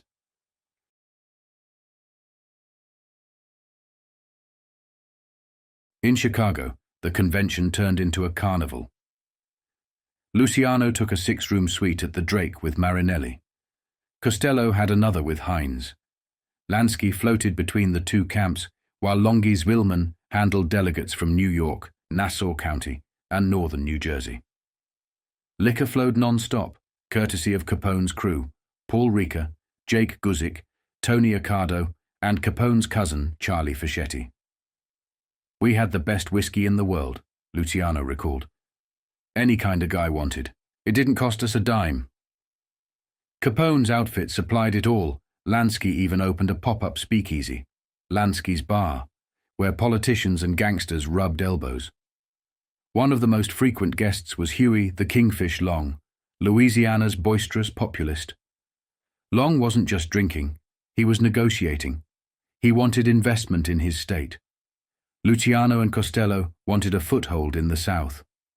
One drunken night, Long relieved himself in the middle of a long line for the men's room, right between the legs of one of Frank's bodyguards. The man nearly strangled him before Costello stepped in and forced an apology. The incident didn't stop them from making a deal. Louisiana would open its doors to organized crime. Luciano appointed Dandy Phil Castell, a polished veteran of Arnold Rothstein's old network, to run gambling operations out of the Roosevelt Hotel in New Orleans, with Meyer Lansky's man Seymour Weiss overseeing the casinos. By the time Long was assassinated in 1935, he'd pocketed roughly $3 million from the deal. "That's how good it was," Luciano said. "We were practically buying the guy solid gold underwear. And for us, it was platinum back at the convention. Luciano, Costello, Lansky, and their allies waited until the very last moment. Then they moved. They met privately with key political bosses. James Curley from Boston, Tom Pendergast from Kansas City, Huey Long, and others. The deal was simple. If Roosevelt promised to quietly smother the Seabury investigation, they would deliver the delegates. When Frank got the word, Roosevelt would taper off Seabury so he could save face, Luciano said. It was in the bag. Now there was one last unpleasant task, telling Al Smith it was over. Smith was no fool, and Luciano respected him. He went himself.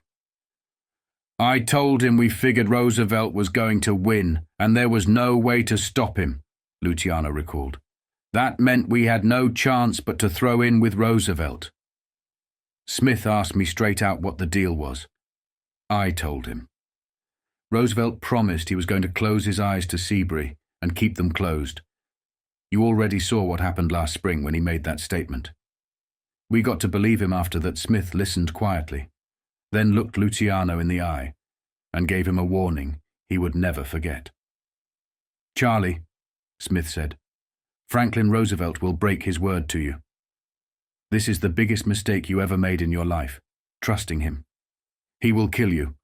When Luciano walked out of Smith's suite, his knees were shaking. His bones told him Smith was right. They had walked into a trap.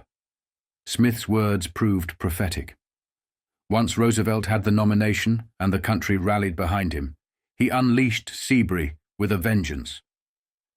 The new president-elect turned public outrage against gangsters into political capital, targeting the biggest names in organized crime: Schultz, Capone, Lepke, Luciano. They had grown too bold, too public, too visible. And now, Roosevelt would make them pay. For Luciano and Costello, it was a brutal lesson. From then on, the mob would move in the shadows, behind lawyers, unions, and legitimate businesses. The days of wide-open rackets and public political deals were over. Roosevelt was a prick all along, Luciano admitted later. But I got to give him credit. He was smooth. And looking back, he did exactly what I would have done. What I did was illegal. I broke the law. What he did was legal. But the pattern was the same. We were both shit-ass double-crossers, no matter how you look at it. Now, I don't say we elected Roosevelt, but we gave him a pretty good push. Luciano was right about one thing. Politicians couldn't be trusted.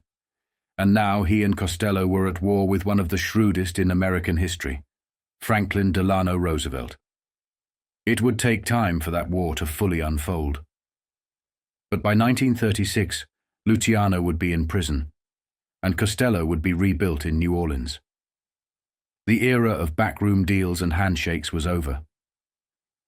I always knew politicians were crooked, Luciano said later. You could buy them any time you wanted, and you couldn't trust them around the corner. But I never knew their word was no better than a lot of racket guys.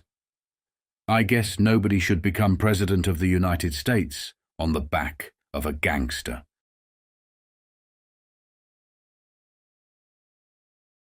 Frank Costello learned the commission game at the elbow of Arnold Rothstein. When Rothstein was shot at the Park Central on November 4, 1928, and died 2 days later at New York Polyclinic, trouble followed the body. Cops combing Rothstein's papers found a black memorandum book with entries tying him to Costello, figures only Rothstein could explain. Frank said nothing. They also found 2 notes and a check from Costello.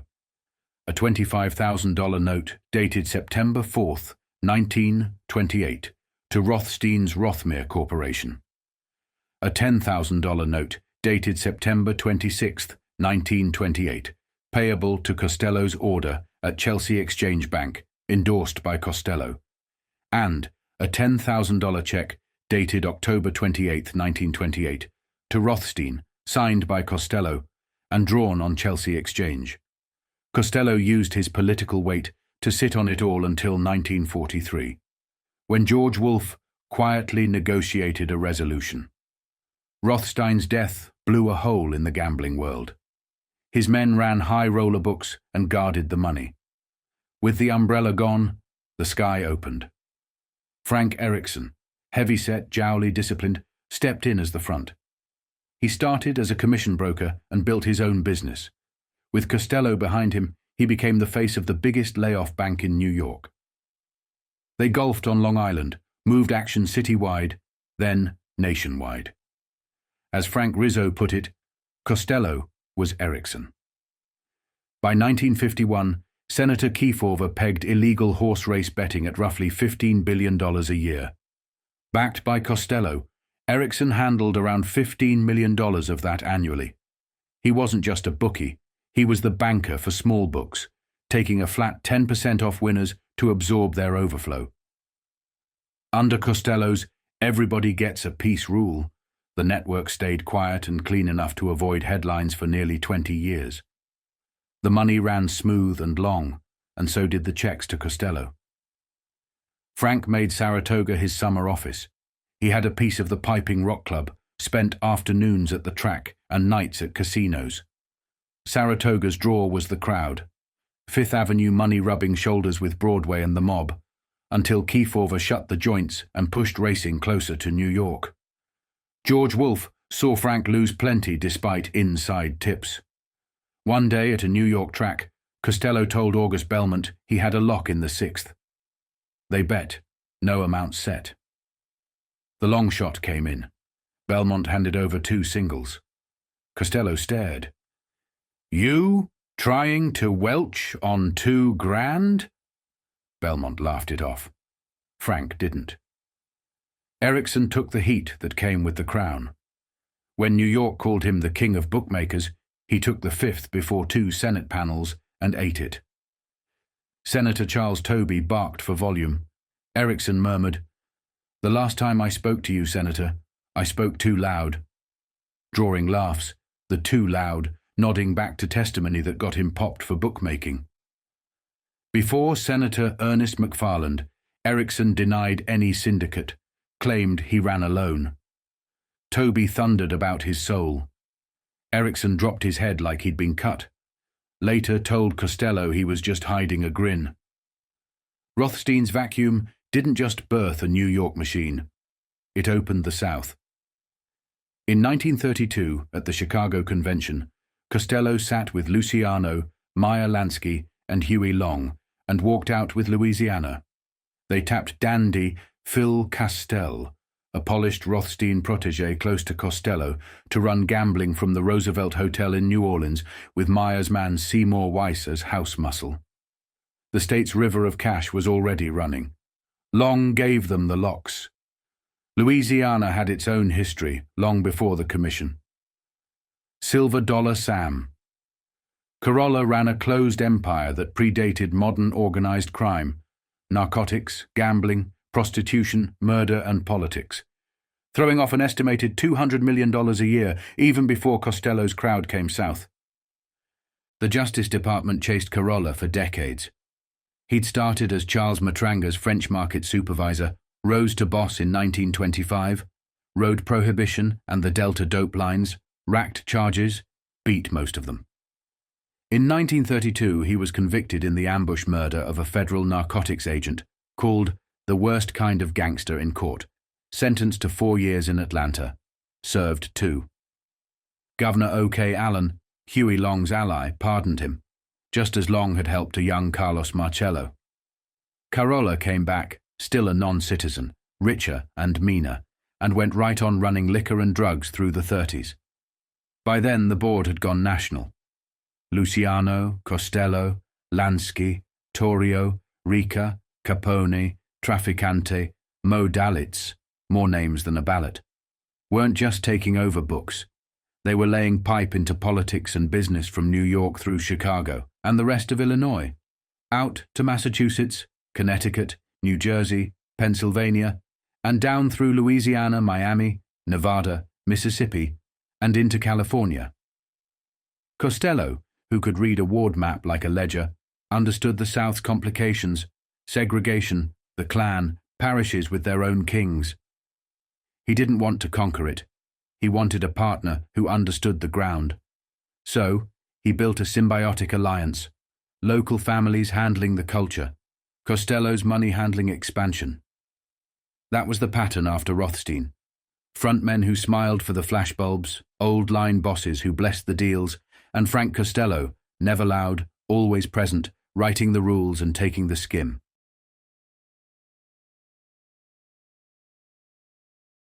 Silver dollar. Sam's outfit knew the ground. Costello partnered up to plant a flag across Louisiana and hit a wall. The numbers coming back from New Orleans never matched his books. Somebody was skimming. Costello started shuttling between New York and the Gulf, dragging men out of bed, demanding to know where the money went. He handed out fast justice. One punch, lights out, a warning on the floor. Steal again, and you're dead. The shakedowns continued until he met Carlos Marcello. Marcello saw the angle and the future. Costello sent him 250 slot machines to seed New Orleans and the parishes. Marcello turned them into the cash flow of 1,000. Every drop counted. He beat Costello's projections and sent the overage north. No games, no leaks. The trust snapped into place. Through the 40s and 50s into the early 60s, Costello and Marcello rose together. Costello the strategist, Marcello the southern power, until Marcello ruled the region outright. Costello later called Louisiana, especially New Orleans, his smartest investment. The quiet subtext, his best investment, was Carlos. Costello's route to slots ran through dandy Phil Castile, a Rothstein protégé with a Montreal nightclub past, a stock swindle rap, and the polish Costello liked. With Mill's novelty in Chicago, Costello backed a legitimate candy mint slot that also paid in slugs redeemable for cash. He built True Mint across New York, fought cops and rivals, and kept working after Fiorello LaGuardia took City Hall in 1934. By 1931, he'd placed more than 5,000 machines. Kids needed little ladders to reach them, and he covered the risk with political insurance bought by the machine's own cash. He won a federal injunction against seizures, hired a private force to keep gang pushers off his routes, and rode the Depression's liquidity squeeze straight into political clout. Candidates came to him because he had what they didn't: money. Powerful civilians were rising too. Sam Zemurray muscled control of United Fruit from Louisiana to Boston, linking old friends in Silver Dollar Sam's circle with New York's crowd, Mike Miranda, Lansky, and tightening routes from South America. With docks, ships, and political cover, fruit wasn't the only cargo. Arms could move, money could move, and the men learned how to run covert tasks overseas. Zemurray's reach touched future power. United Fruit worked with Washington fixers who helped stage foreign coups to protect assets and lanes, while the Navy and Marines provided the flag. By the 50s, after Tom Dewey helped ship Luciano out, some of the same hands around Zemurray, Alan Dulles among them, were building the CIA. The claim in some circles was blunt. Zemurray lobbied Dewey, Nixon, Truman. The architecture began in the 30s and echoed into the 60s, when that web would be blamed by others for a president's fall. Whatever the proof, the machinery was in motion, and it made Costello stronger. United Fruit could move goods from New Orleans and Boston across the South and East, while Costello, Miranda, Lansky, and Marcello locked down the ports and the politics. Then LaGuardia swung the hammer. On the East River, reporters watched the mayor strip off his overcoat, hoist a sledge, and smash confiscated slots. "That makes it more fun," he joked when asked about the law. Soon the city challenged Costello's federal injunction. Albany amended the penal code on May 7, 1934, handing police clear power to seize and destroy machines. So Costello moved the action. He went south to Huey P. Long. Legend said Long got jammed on a New York weekend, and Costello freed him from a blackmail trap. Costello told grand juries and Kefauver later that the slot move was business, even charity. Whatever the origin story, the deal was real. Before shipping 1,000 machines to New Orleans, Costello cut terms with Sam Carolla. Backed by the Kingfish, Costello's illegal slots would run as a Louisiana franchise protected by long and silver dollar Sam. New York and New Orleans would keep eyes on each other. Carolla wanted cover beyond the city. Costello wanted a disciplined partner inside. The Louisiana Mafia, once insular, moved into the national picture, setting up, in time, a New Orleans communications hub and later a money laundering clearinghouse. By the mid-40s, Costello's reach was so open a secret that even J. Edgar Hoover reached out quietly. Time magazine later described hidden meetings. Agents whispered about Manhattan walks and Central Park talks. Historian Arthur M. Schlesinger cited the ties. In 1988, columnist Jack Anderson's associate, an ex-FBI agent, William Hundley, said Costello told him flat out he and Hoover were friendly.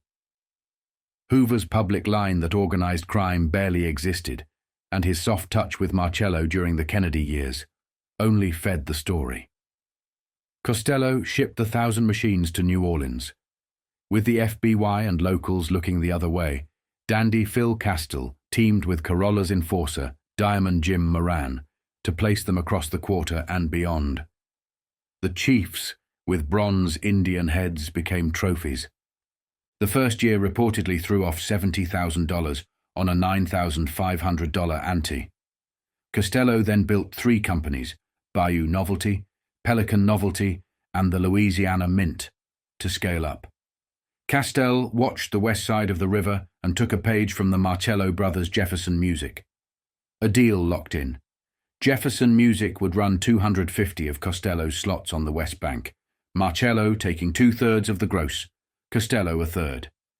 Marcello, 30, relentless, hit Algiers and Gretna and made the deal the deal.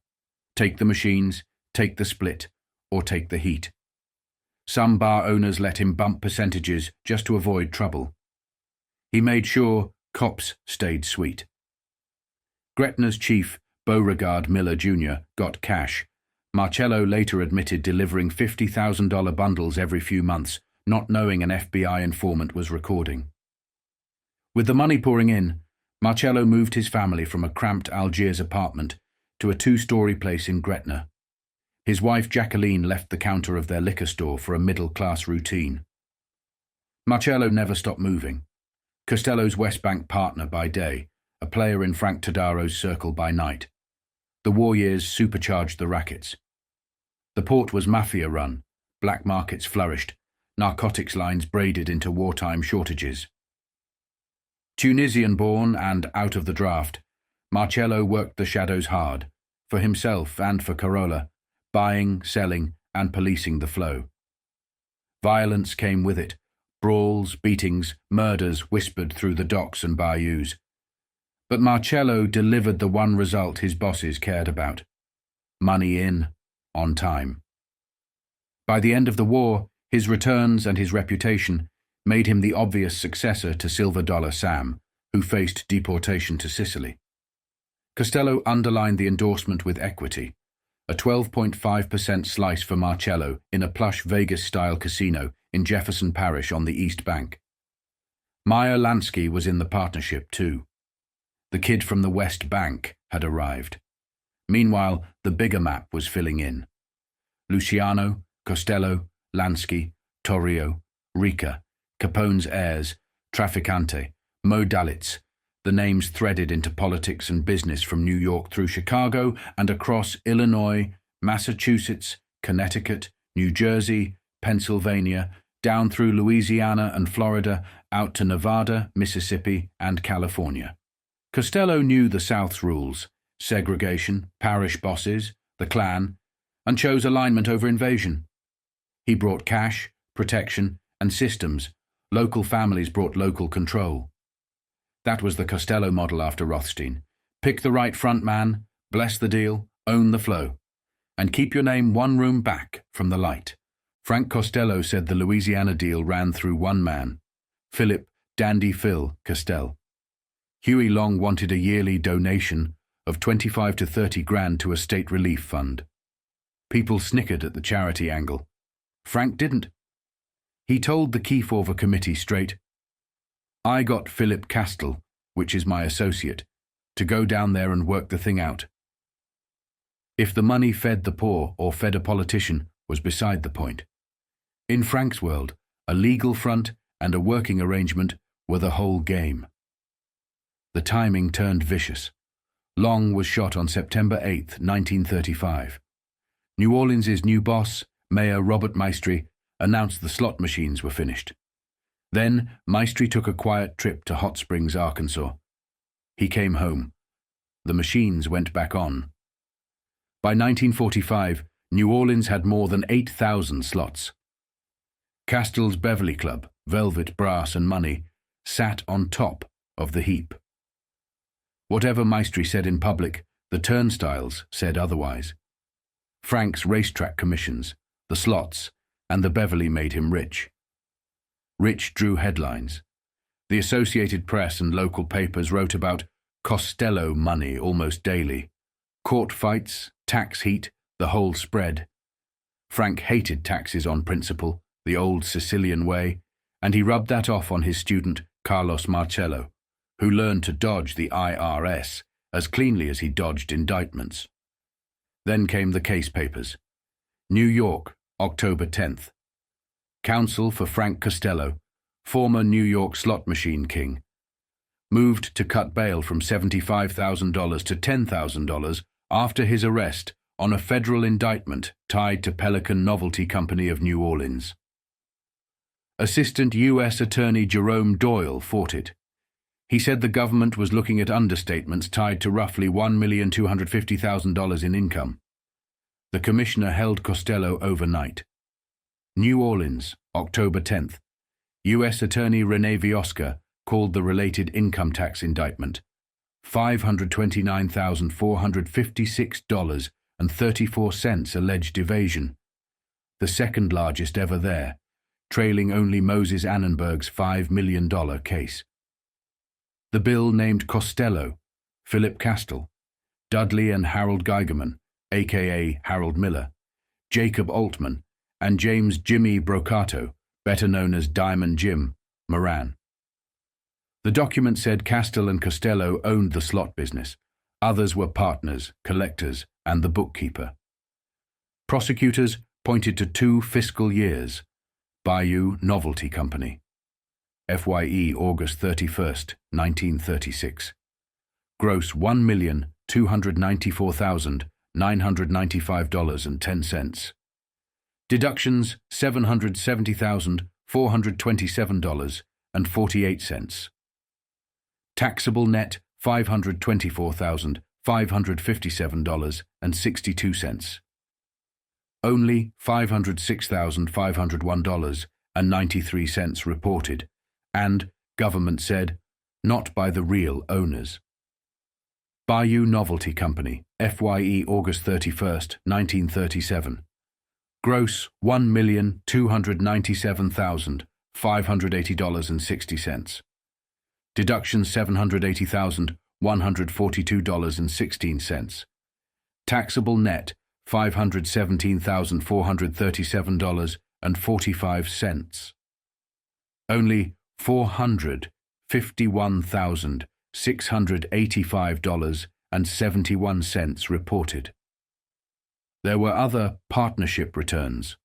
One styled Philip Castell for 1936, reporting $157,911.67 split between Castell and Costello, and another for 1937 with $132,923.88 split the same way.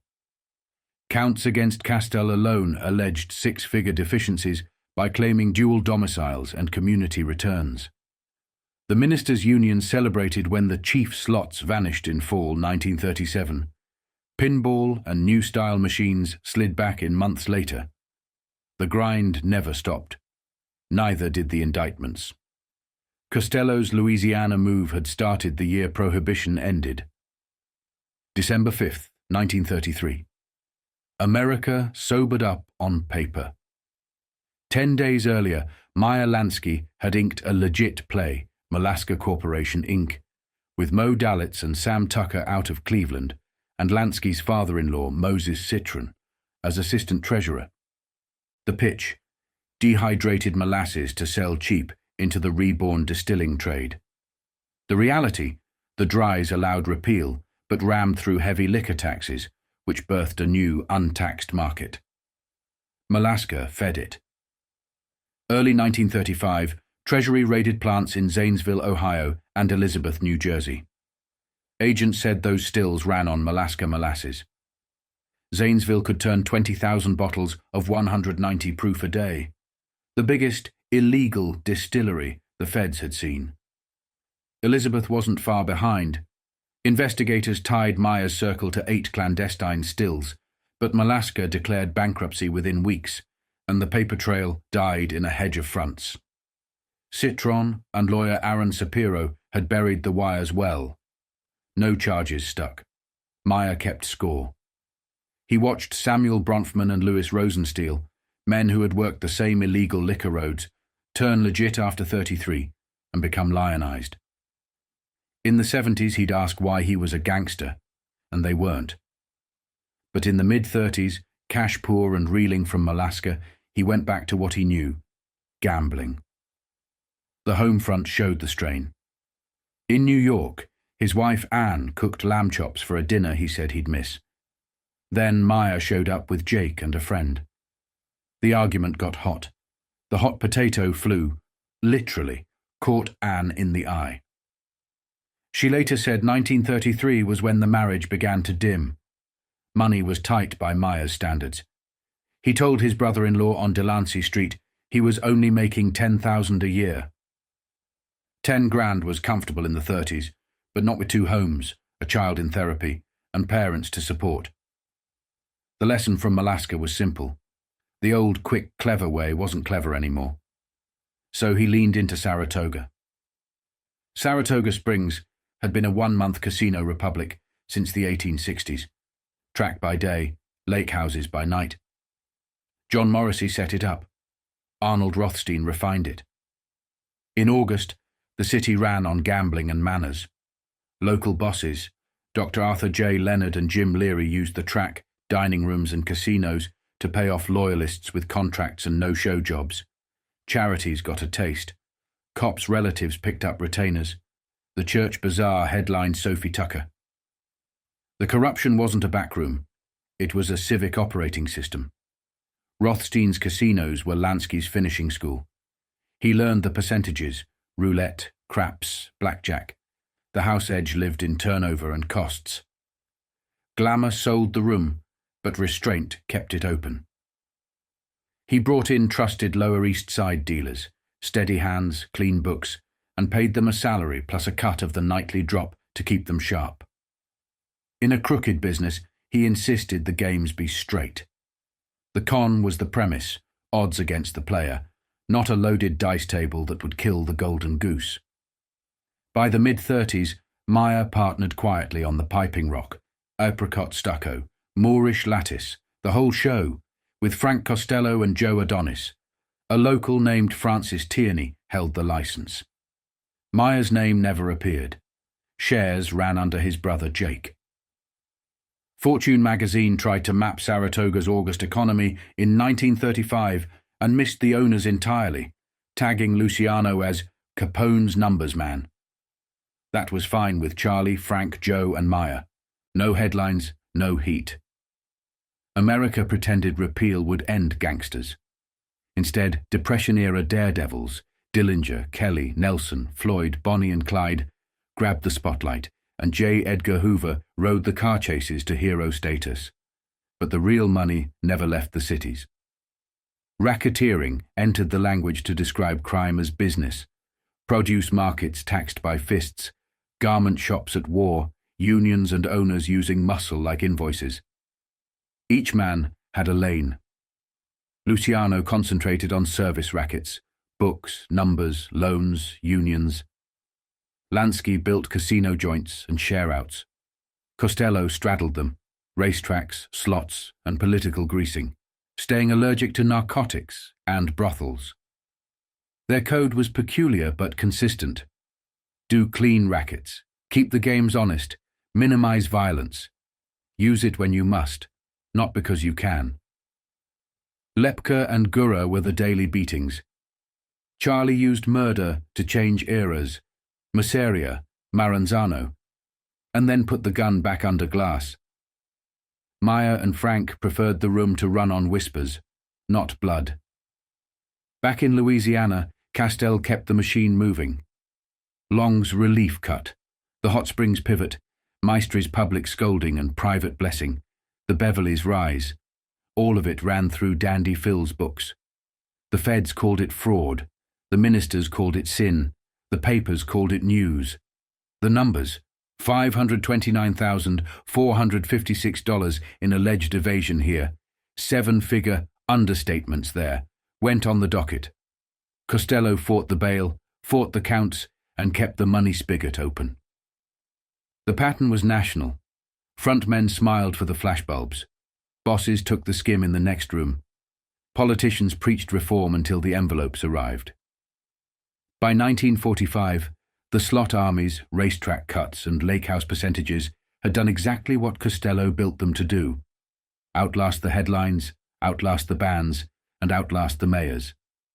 And the men who understood the edges, the ones who made the games fair enough to be forever, were still at the table.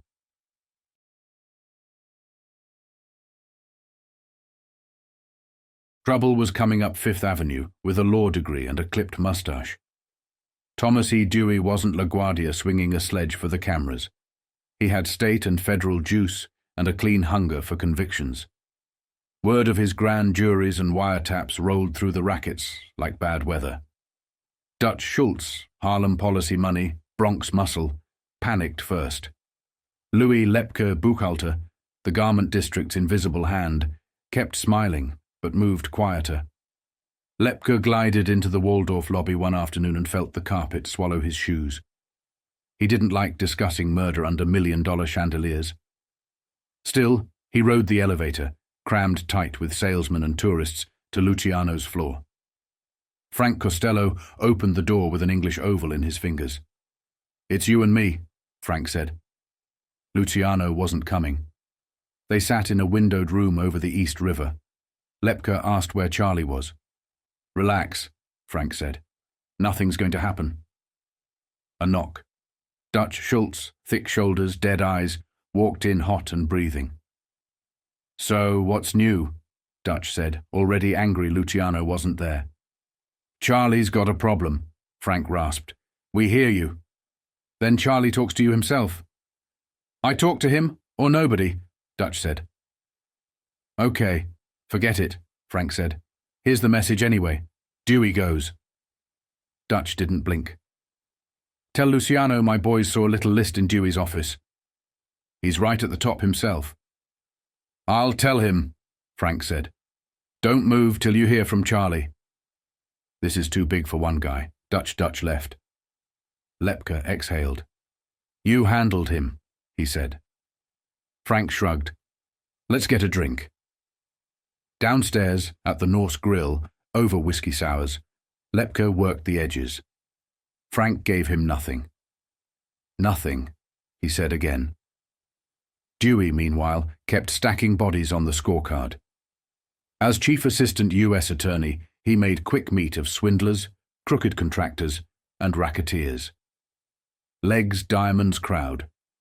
Policy bankers who sent gifts to Tammany's James J. Hines. When he shifted to special rackets prosecutor for New York County, handpicked by a rebellious grand jury after the DA botched the case assignment, he promised he'd bring in Schultz and Waxy Gordon.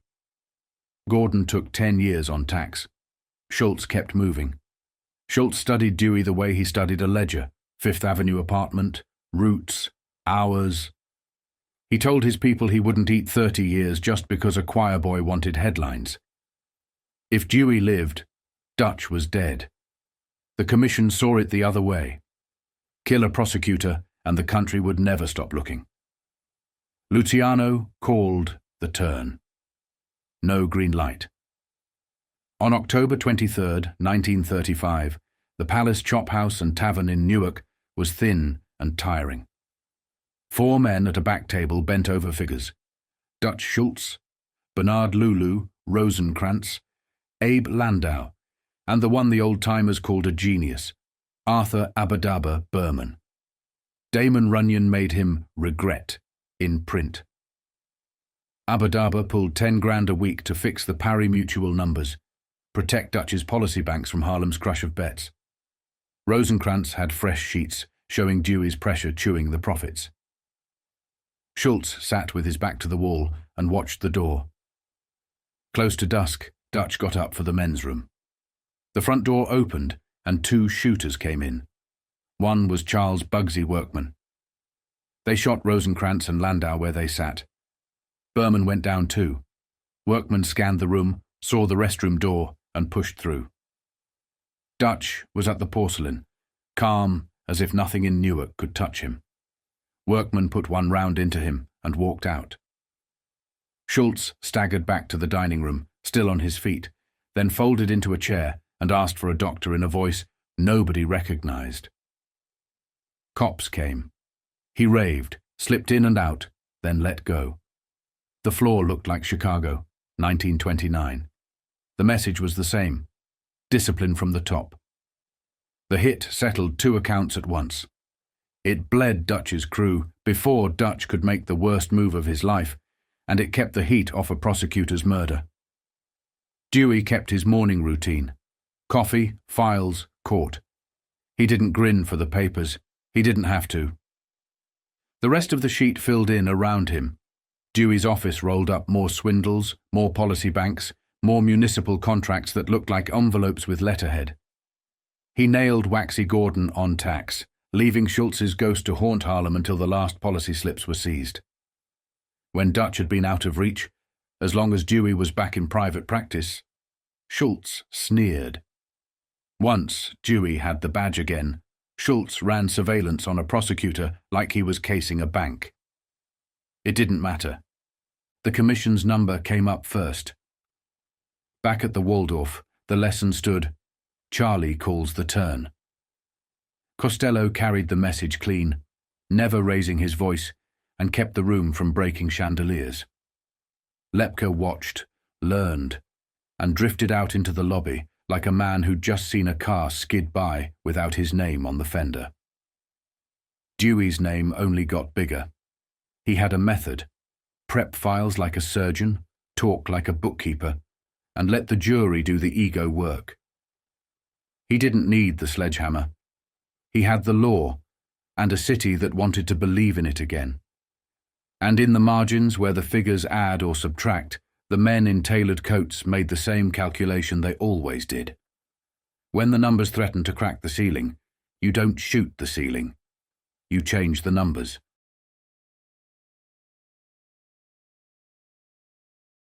Lucky Luciano had saved Tom Dewey's life, but now he wished he hadn't. Dewey wasn't stopping with Dutch Schultz or Waxy Gordon. He was coming for Charlie. And when the heat turned that way, the biggest decisions in the underworld landed on Frank Costello's desk. It was a bitter January night in New York, 1936. Snow crusted the curbs as police prowl cars rolled into the red light districts. Dewey was leading a full-scale raid on the city's prostitution racket. They pulled women off the streets and out of brothels: Jenny the Factory, Sadie the Chink, Frisco Jean, Gas House Lil. Some were madams, others working girls. All were slapped with $10,000 bail and locked in the house of detention. Under pressure, a few started talking. They said Charlie. They meant Charlie Luciano. To Frank Costello, it was a joke. Organized prostitution? He scoffed. It was as organized as a flea circus. But Dewey wasn't laughing. He told Judge Philip J. McCook that Luciano's reach extended far beyond brothels, into numbers, industrial rackets, narcotics, and bookmaking. Luciano, he argued, was the general of a criminal army. The trial opened May 11th, 1936. Dewey's witnesses were pimps, hookers, and madams, including a junkie called Cokie Flo. They were a prosecutor's nightmare: unreliable, self-serving, dirty. Dewey admitted as much to the jury but said they were the only ones close enough to the action to tell the story. When Luciano took the stand, he played it cool, even amused. Frank, meanwhile, was already pivoting. He tightened his relationships with Meyer Lansky and Joe Adonis, who gave him business advice, and kept Albert Anastasia close for muscle. Frank stayed out of sight, talked softly, and made peace where Dewey saw only enemies. It worked. Dewey thought Luciano and Genovese were the only real targets worth his time. Everyone else, he believed, were small-timers. Frank quietly assumed the role of boss of bosses, not by force, but by diplomacy. But peace was never permanent. Vito Genovese was the first problem. He was too loud, too ambitious. Lansky visited Luciano in prison and came back with Charlie's blessing for Vito to go to Italy and build new connections. The next wave of trouble was political. Dewey's crusade had made him famous, and now every ambitious prosecutor in the country wanted their own headlines. Frank's empire grew even as the pressure mounted. His gambling operations spread. He moved liquor through legal distilleries in Europe. He pushed deeper into southern politics, building alliances behind the mask of respectability. But the rise of fascism, in Europe and at home, added a new layer of danger. Anti-Semitism ran through parts of the underworld and the political class. Frank, an ally of Jewish mobsters like Lansky, had to do business with men like Carlos Marcello, who hated Jews. It didn't matter. In the rackets, personal feelings were a luxury. Everyone had to be controlled, and everyone had to carry their weight. Costello even showed Marcello how to work Louisiana's black community, supplying slot machines, teaching him how to build influence block by block. Marcello learned quickly: control the money, control the people. Make sure everyone got their cut. That was the Costello rule. By 1939, the commission was fracturing under the strain. Tommy Lucchese and Joe Adonis went to see Luciano in prison. Dewey was bearing down on Louis Lepke Buchalter, Albert Anastasia, and the rest of Murder, Inc. The syndicate was losing focus. Some men ignored profitable rackets. Others brought too much heat. Costello, juggling the political machine in Louisiana, also worked behind the scenes to line up politicians who could help spring Luciano from prison. At the same time, he was forging ties with one of New Orleans' oldest mafia families, pulling himself closer to Washington power and lobbyists. By 1940, Frank was more than a mob boss. He was a power broker with national reach. When Lepke went on the run, Luciano and Costello gave Anastasia the green light to hide him. Everyone in the underworld knew where Lepke was, but the FBI couldn't touch him. Still, the attention was too much. Costello saw an opening. He built a back channel straight to J. Edgar Hoover himself. The idea was simple and effective, something the British called laddering. Gangsters would plead to lesser crimes, helping Hoover pump up his arrest stats and feed propaganda about the FBI's brilliance. In return, the Bureau would ease up on the bigger targets. Costello was the broker, balancing the scales between law enforcement and the mob. Joe Valachi put it simply: Frank was a peaceful guy, a diplomat. And that diplomacy was about to be tested. August 24th, 1939. Radio star Walter Winchell sat in his Manhattan studio, battered brown fedora tipped back, tapping a Morse key. He sent his message out across the airwaves. "Are you listening, Lepke? Are you listening? Come out, wherever you are." Lepke was cornered. Dewey had a state murder charge waiting. The Federal Bureau of Narcotics had drug charges lined up too. Lepke was hiding, but the walls were closing in. Then a confidential informant came to Frank with a message from Hoover. Either Lepke surrendered, or the Bureau would make things very unpleasant for everyone. Frank did what Frank always did. He found a compromise. He arranged for Lepke to surrender to the feds on the narcotics charge, a far lesser risk than Dewey's murder indictment. The handoff was pure theatre, a dark Manhattan street, a parked car. Inside, Hoover and Winchell waited. A man crossed the street, leaned into the window and said, "I'm Lepke." An FBI sedan rolled up. Lepke slid into the back seat between Hoover and Winchell. It was over. The headlines gave Hoover the win and Winchell the scoop. Dewey got nothing, and he was furious. The feud between federal and state authorities exploded. Dewey eventually won jurisdiction and brought Lepke to trial for murder. Lepke became the first and only top-tier mob boss ever executed in the United States. From death row, he ranted that Costello had betrayed him, that Frank told him to surrender or else. Frank denied it. He said the deal had been Lepke's best chance. Dewey, he warned, was gunning for the White House and would have gotten Lepke eventually. A year later, irony caught up. Frank himself had to surrender, this time for income tax evasion. Somewhere in the shadows, a darker alliance was taking shape. Organized crime and J. Edgar Hoover had found a common language. Naval intelligence joined the conversation, looking for help after the French liner Normandy burned at the Hudson piers. From Luciano in prison to Lansky in Havana, the mob's reach stretched into espionage and national security. And Frank Costello stood in the middle of it all. Frank wasn't tied to any one family. He was building something bigger.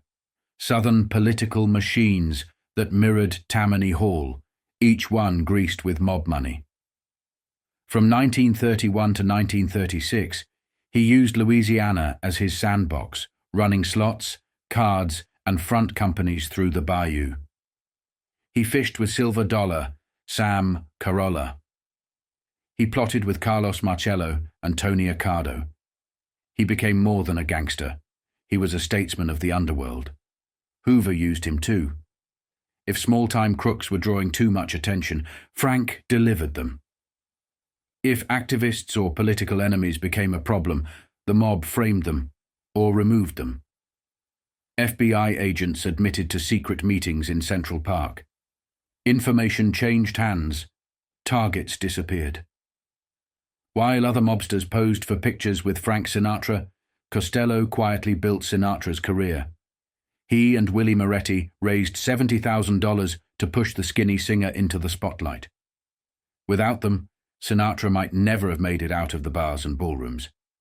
Even after the Appalachian fiasco in 1957 and Estes Kefauver's televised hearings, Hoover clung to his lie, that there was no mafia, just a loose association of criminals. It wasn't until the Kennedys came in that Washington admitted the truth. Through it all, Frank Costello went to prison only twice, once as a young man, and once again, ironically, alongside Vito Genovese, not for murder, extortion, or racketeering, but for the dullest crime in the federal playbook, tax evasion. In a life spent pulling strings from the shadows, it was the taxman, not the lawman, who finally put Frank Costello behind bars.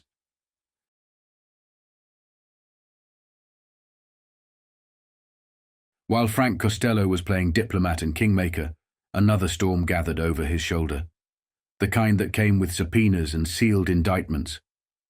Federal agents had been tracking his money for years, and by the end of the 1930s, the taxman was closing in. Costello did what he always did when the heat got too close. He shifted the battlefield. He moved a significant portion of his gambling operations to Louisiana, where political corruption was as rich as the bayou soil. By the 1950s, he wasn't just the quiet boss of New York. He was the man pulling strings from Harlem to the Gulf Coast. North and South, two political machines, one mob diplomat in the middle. That rich gave Costello more than money. It gave him access. And some of those routes ran straight to the White House. Costello never shied away from defending the business that made him. During one trial, he explained to the jury that of all the so-called victimless crimes, gambling was the most harmless. His grammar was rough, but the message landed.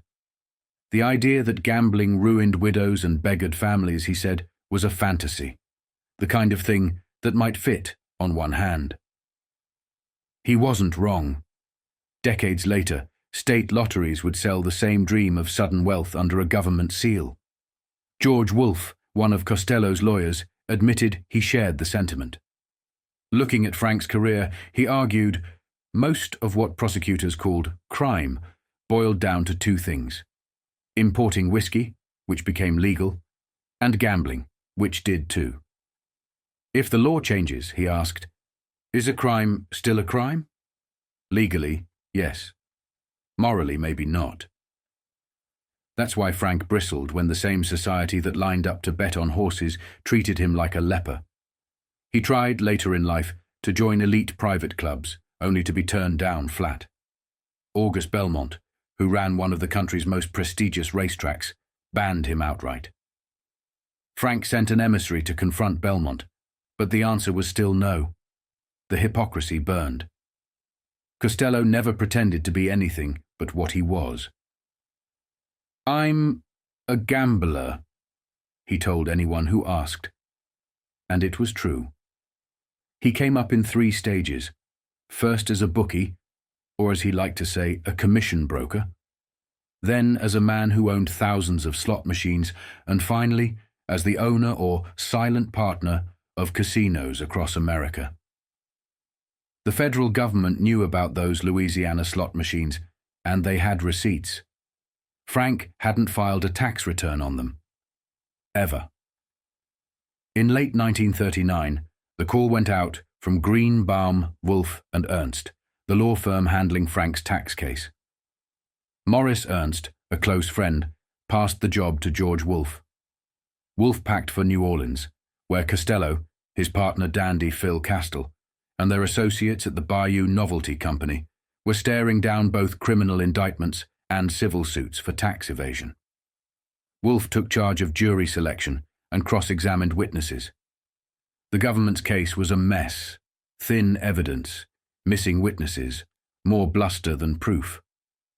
On May 15, 1940, the jury returned a verdict: not guilty.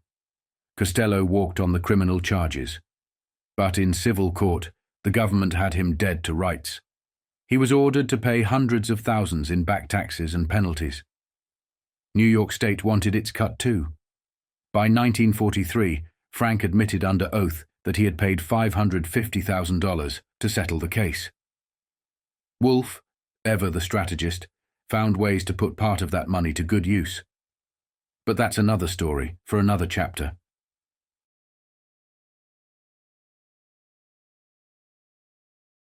By 1940, Frank Costello was fighting battles on more than one front. While lawyers argued over his taxes in New Orleans courtrooms, the country was transfixed by the bloody revelations spilling out of Brooklyn. Murder Incorporated, a crew of killers for hire operating out of a candy store on Saratoga Avenue, had been dragged into the light. And the man doing the talking was Abe Kid Twist Reles. Reles was a career killer turned state's witness. He sat with prosecutors and named names, painting a portrait of a murder machine that had iced hundreds on command.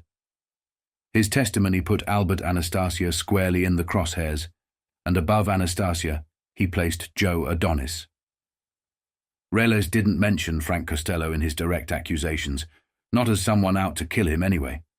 But behind closed doors, everyone in law enforcement knew Reles had tied Costello to a string of murders and rackets. Too many details, too many connections. And Frank knew it. They locked Reles up in the Half Moon Hotel, room 623, under round-the-clock police guard. The setup was unusual. The door left open, officers posted inside and out. On the morning of November 12th, 1941, 3 plainclothes detectives, James Boyle, Victor Robbins and John Moran, were on duty with patrolman Francesco Tempone and Harvey McLaughlin. Captain Frank Bowles was in charge. A 6th officer had called in sick, a detail that would haunt the case forever. Sometime before 7 a.m., the hotel's assistant manager heard a heavy thud on the roof below Reles's window. He ignored it. Minutes later, One of the detectives checked the room. Reyes was asleep. The next time he looked, the bed was empty. The window was open. Outside, 20 feet from the wall, Abe Reyes lay dead on the roof extension, fully dressed, a knotted bedsheet dangling from the window above. The fall killed the witness who could have buried the Mafia. With him gone, the government's best cases against Anastasia and Adonis collapsed. Assistant D.A. Burton Turkus would later write that they needed a redoubled effort to make the murder case without Reyes. But just 26 days later, the case against Anastasia vanished. The wanted cards disappeared from police files. Nobody pursued him again. Theories swirled. Maybe Reyes tried to escape. Maybe he slipped. Maybe he thought he could swing to another ledge. But everyone in the life knew the truth. He'd been thrown. Reyes was never alone, Turkus said. There were always guards. Even William O'Dwyer, the Brooklyn DA who arranged for Reyes's hotel protective custody instead of a cell, seemed to know the investigation had just died with the witness. A year later, O'Dwyer would come to Frank Costello, hat in hand, seeking his blessing to run for mayor of New York. At the Kefauver hearings in 1951, O'Dwyer was grilled on why he hadn't gone after Costello during the Murder Inc. prosecutions. Frankly, he told the Senate, in all the evidence, his name never came up. That was a lie. Reyes had linked Costello to killers he sometimes used as chauffeurs.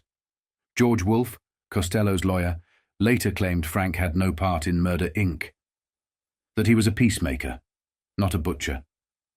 But the street knew better. Frank had been in the thick of it, moving money, bribing cops, leaning on politicians, and making sure the system looked the other way while the problem was handled. Luciano himself later admitted that Frank had visited him in prison to explain the situation. "Plenty," Frank said of Reyes. "The cocksucker's got a memory like an elephant and a voice like a canary.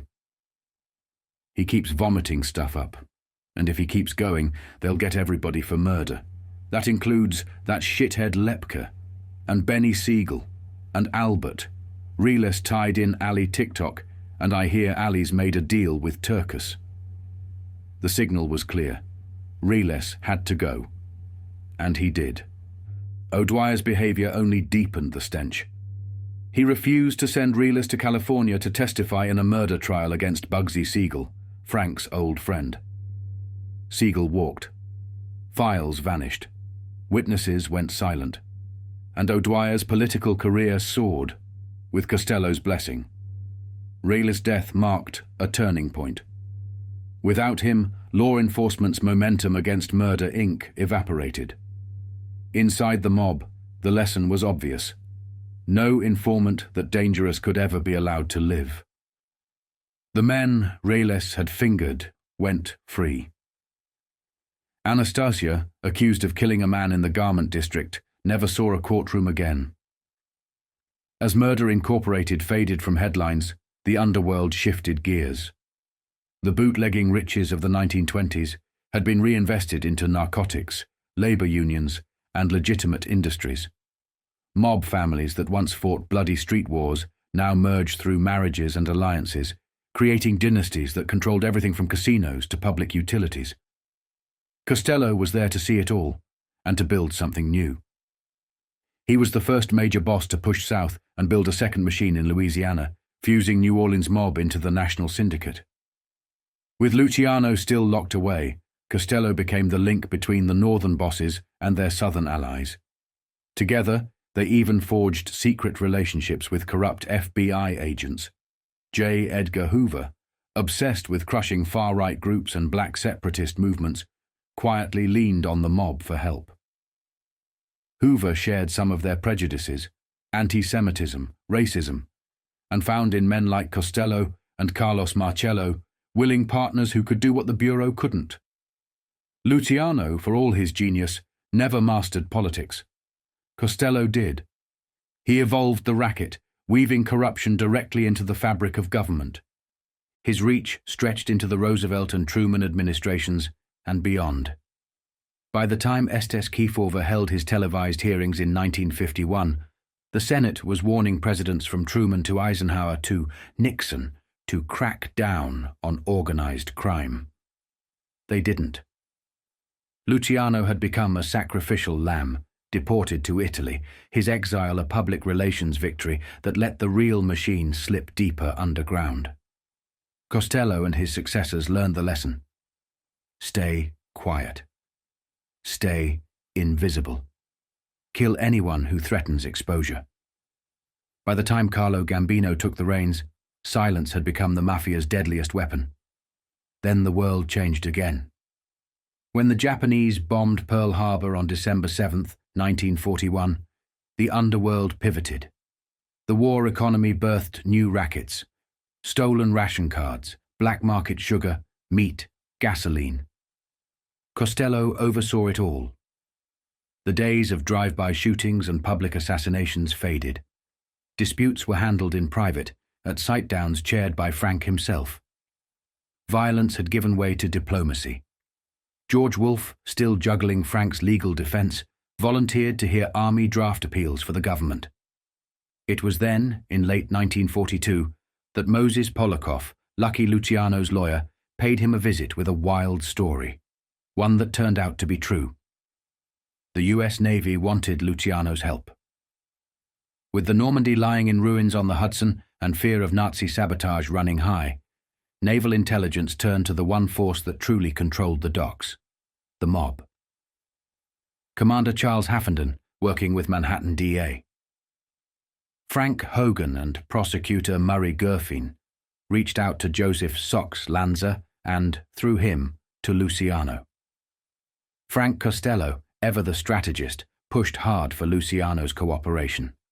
If Charlie helped the Navy, Frank argued, maybe he could get out of Dannemora and resume his place at the top, or at least shed the title of boss of bosses that had become a target on his back. The government agreed. Luciano was quietly moved to Great Meadow Prison, a far more comfortable facility near Albany. Meetings followed: Lanza, Costello, Polakoff, and others traveling back and forth between New York and the prison. Officially, the talks were about German spies and sabotage. Unofficially, they were about Luciano's future. The mob's reach even extended overseas. In Sicily, American forces worked with Don Calogero Vizzini, the local mafia boss, to rally support for the Allied landings. The partnership between the U.S. government and the American underworld was no longer rumor. It was policy. Luciano's bitter fight in court was over, but now Polakoff was pushing for a sentence reduction. Governor Thomas Dewey, the same Dewey who had put Luciano away, agreed to consider it. Dewey himself suggested that George Wolfe, who had not been involved in the original trial, file the motion. Wolfe agreed after Dewey personally guaranteed a fair hearing. At the hearing, Murray Gurfein testified that Luciano's cooperation had helped prevent sabotage and gather critical intelligence in Sicily. Judge Philip J. McCook acknowledged Luciano's contributions and recommended commutation and deportation. The government had struck its bargain with the devil, and the devil had delivered.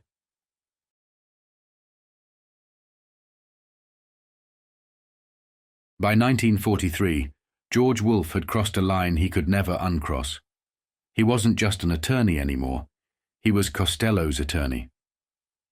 Representing the man who had once been Lucky Luciano's right hand drew him deeper into the underworld than he had ever planned. That year, Frank Costello turned 52. On the surface, New York was ironclad against racketeers. Mayor Fiorello LaGuardia was smashing slot machines with sledgehammers. Police Commissioner Louis Valentine had the NYPD running clean. And, in Albany, Governor Tom Dewey, the very racket buster who sent Luciano to prison, was tightening the screws. To the outside world, New York had never been less hospitable to mobsters. Then Frank Hogan, Manhattan's district attorney, dropped a bomb. On August 29, 1943, the New York Times headline screamed, "Gangster backed Aurelio for bench, prosecutor avers." For 2 months, Hogan's wiretap on Costello's home phone at 115 Central Park West had recorded everything.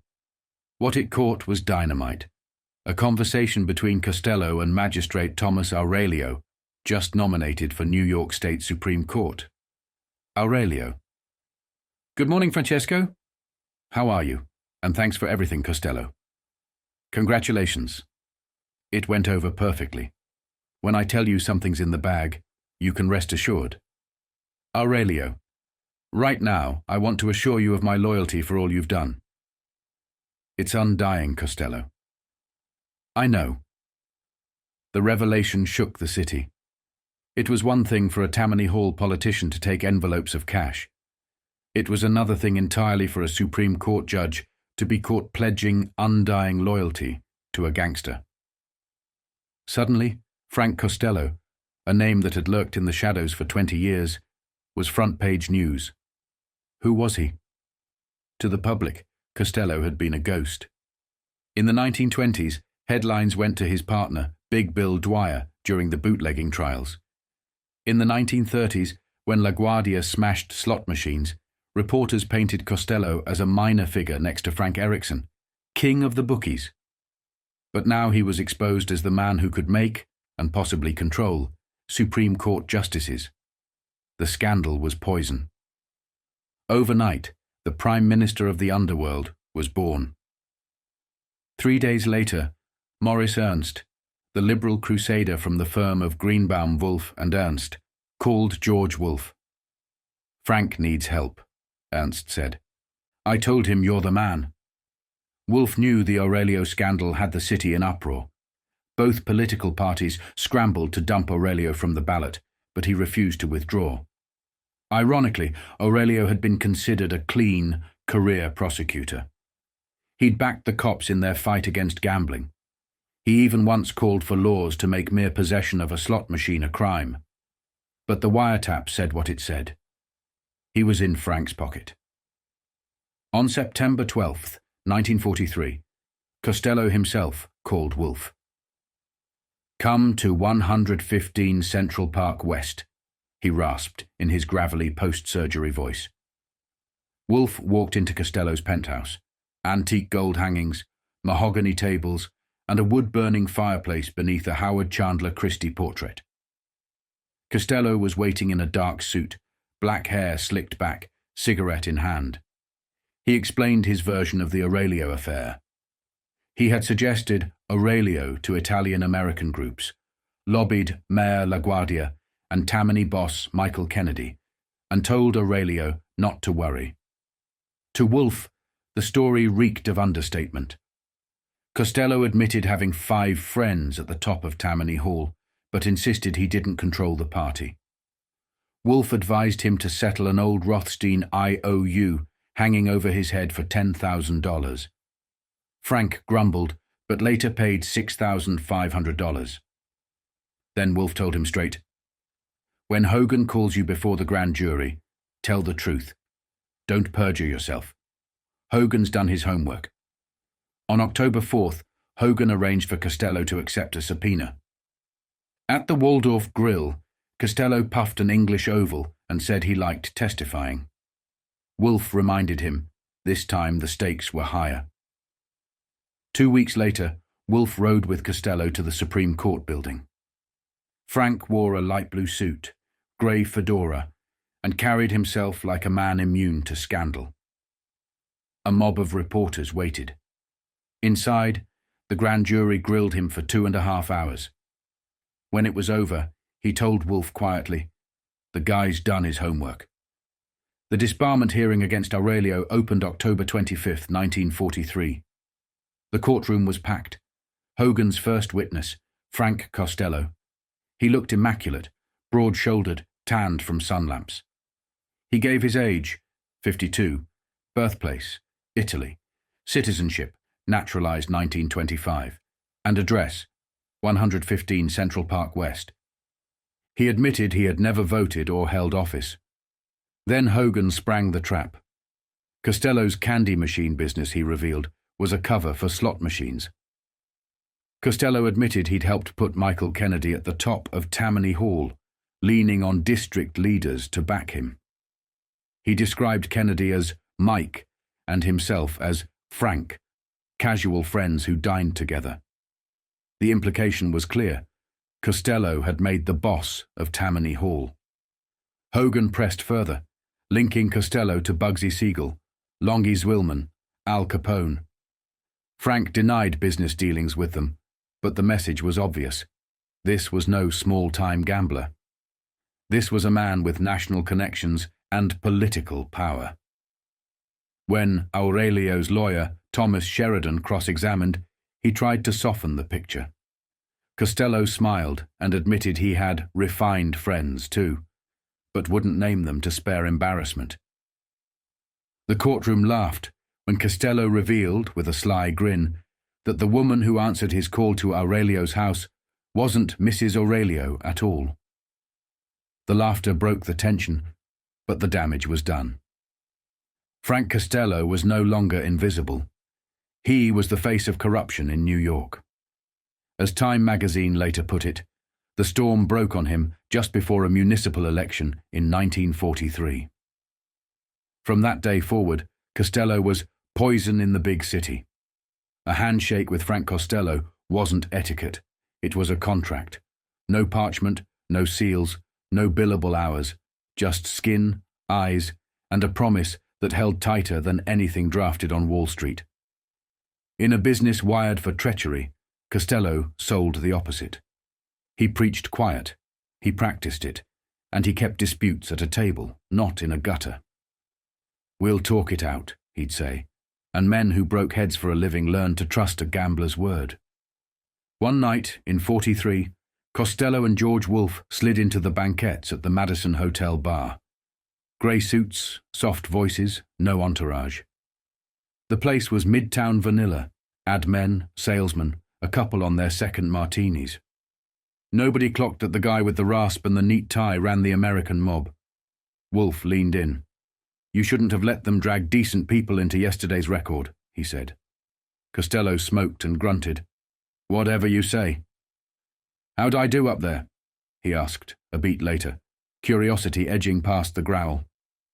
"You did fine," Wolfe said. "Hogan had wiretaps. He had you cold on the leads. He wanted the picture. You as the big boss." "I'm a gambler," Costello said.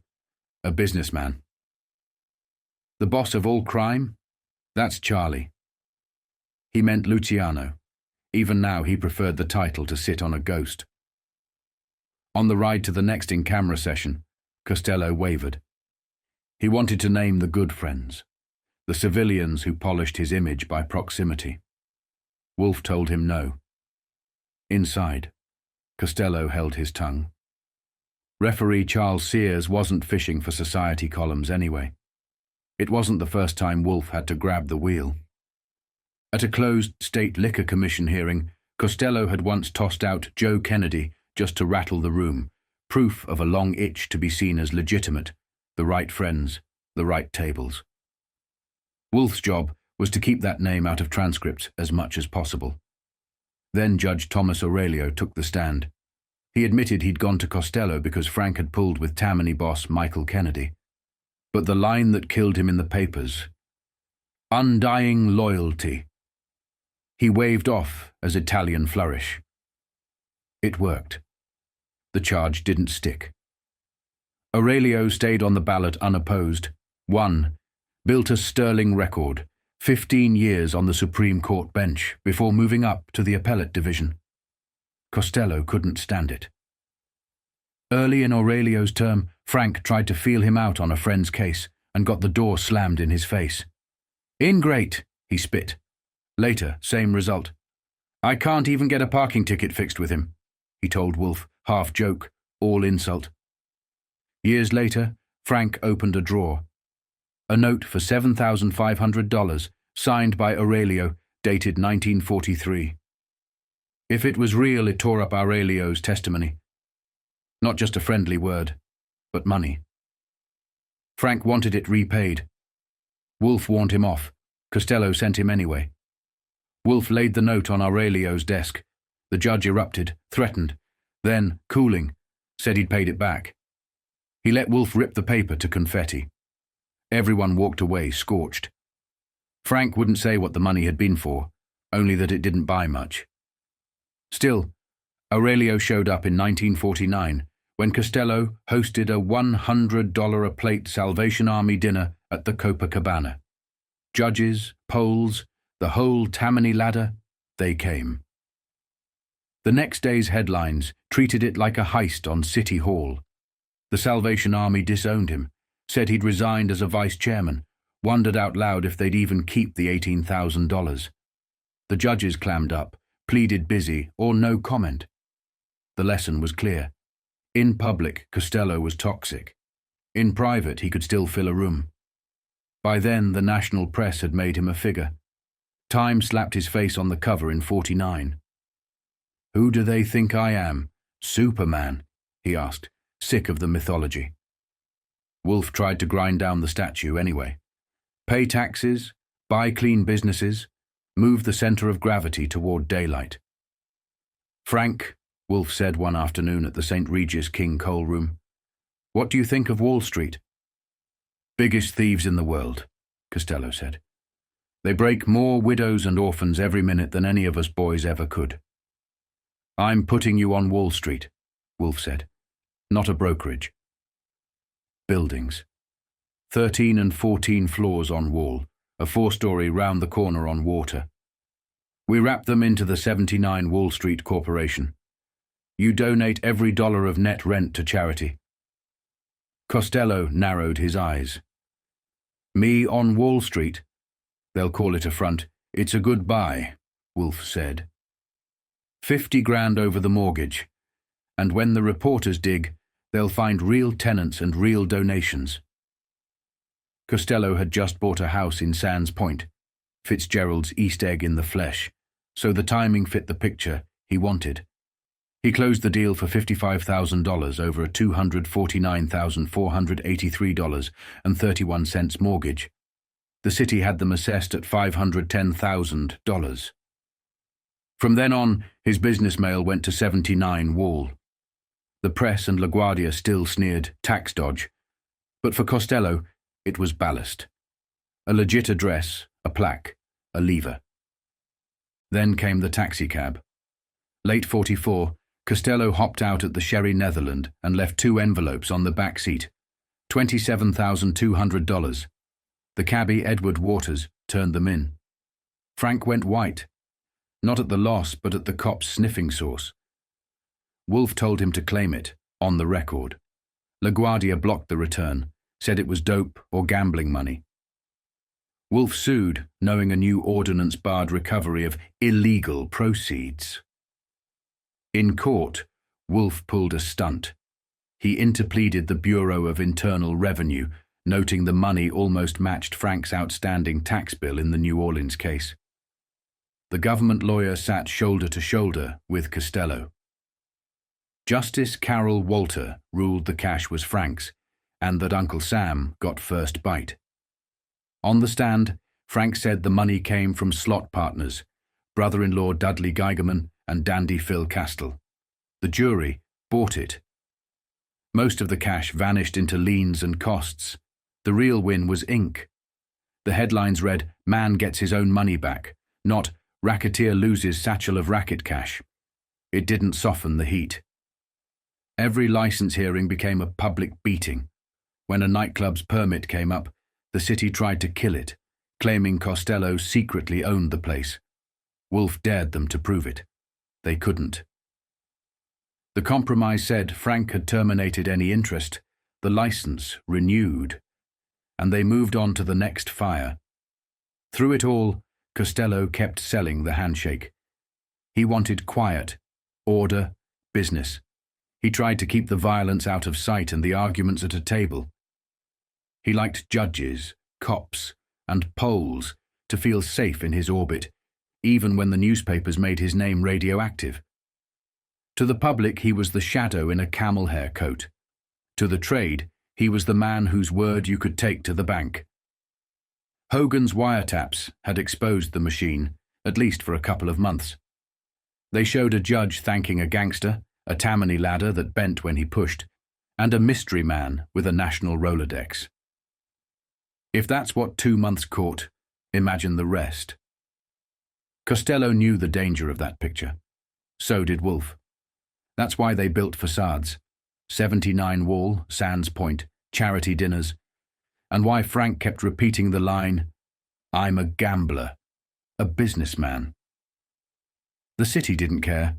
The cameras were coming, and the man who preferred to be a whisper was about to be known by something louder than his name, his hands. The papers jumped the gun. A planted rumor said DA Frank Hogan had a new case on Frank Costello. Headlines hit before Hogan's denial caught up.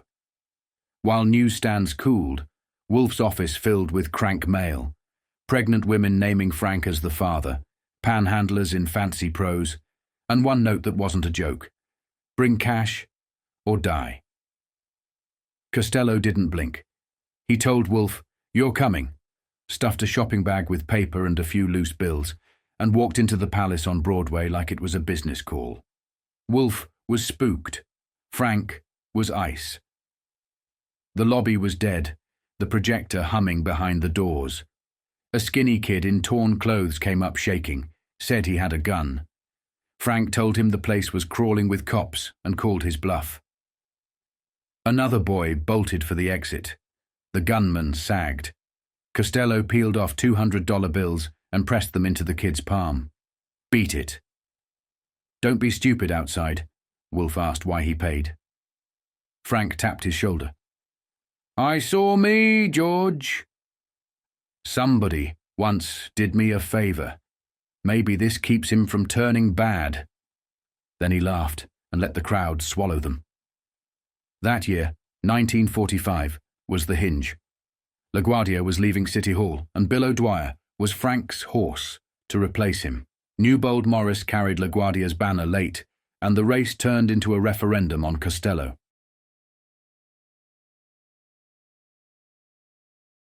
Same month, another story was moving Charlie Luciano's freedom. The play had started years earlier. Costello, Anastasia, Lansky, and Union hands lined up a favor the Navy couldn't refuse. Anastasia floated the pitch, burn a ship, make it look like sabotage, then let the Navy come begging to the men who controlled the docks. On February 9th, 1942, the French liner Normandy, reflagged as the USS Lafayette, went up in a coal-fed blaze at Pier 88. Officially, it was accident and incompetence. Unofficially, it was leverage. Soon, naval intelligence was listening to men like Joe Sox Lanza about the waterfront, and by 1943, Luciano's name was back in rooms where deals get made. If Dewey green-lit clemency after the war, Charlie could run policy at arm's length from exile. Costello figured if Charlie came back strong, he could stop carrying the whole table himself. Down in New Orleans, a reformer named de Lesseps Morrison was coming for slot machines. That fight would grow teeth later under the Kefauver spotlight. In New York, O'Dwyer didn't have a Morris problem. He had a Costello problem. Jonah Goldstein tried to split votes by running on both party lines. LaGuardia pushed Morris as no deal, and every microphone in town said the same name: Frank. It didn't matter. Tammany was still his. Morris siphoned just enough anti-O'Dwyer votes to hand City Hall to Bill. The long war with LaGuardia ended. Costello exhaled. After the election, Frank handed Wolf a stack of signed, undated resignations. Every Tammany district leader on one leash. "For when they forget who hired them," he said. The tool came in handy. When Judge Francis X. Mancuso mouthed off and cozied up to O'Dwyer's rival Vincent Impellitteri, Frank sent the professor from his circle with a message: resign, stop coming around, or return the $5,000 Frank gave you. Mancuso balked, then ran to DA Hogan. Frank dated the resignation and filed it. The Times ran the headline before Mancuso could say he hadn't quit. He called Wolf in a panic, promised to disappear, and did. That episode, and V.E. Day's politics, fixed the picture. With Luciano's fate shifting to Dewey and the parole board, Costello was the working boss. The clemency petition landed on Governor Dewey's desk in 1945. Dewey kicked it to the parole board. They voted unanimously to release Luciano for wartime assistance. The tabloids screamed that he'd been locked up the whole war. In the smoke, old rumors resurfaced. Dewey money, underworld backing, a handshake that bought more than clemency. The truth was dirtier and less dramatic. Deals in shadows don't guarantee daylight outcomes. Dewey got headlines. Luciano got freedom with an asterisk, deportation. Charlie took the boat to Italy feeling burned. That left Frank out front unless someone else had different plans. Someone did.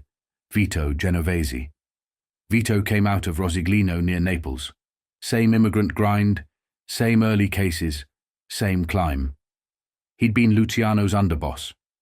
When Masseria and Maranzano were history, Vito expected the chair if Charlie ever fell.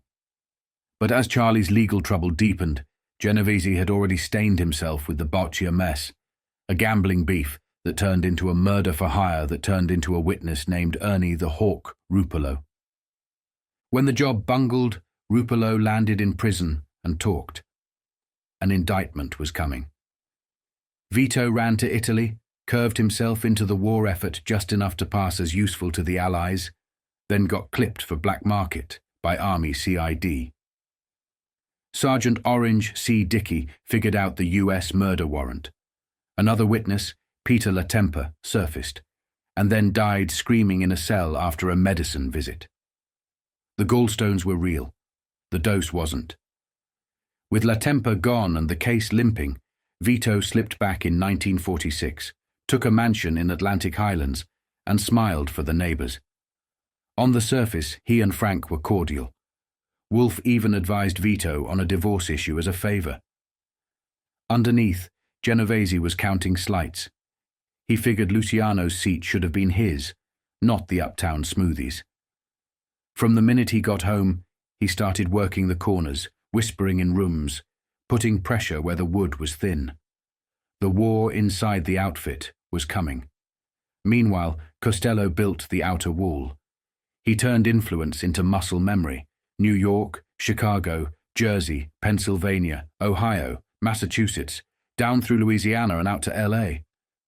Judges, DAs, district leaders, union heads, he slotted men he knew, men he could keep hungry. The rule was simple. Promote the needy, not the frugal.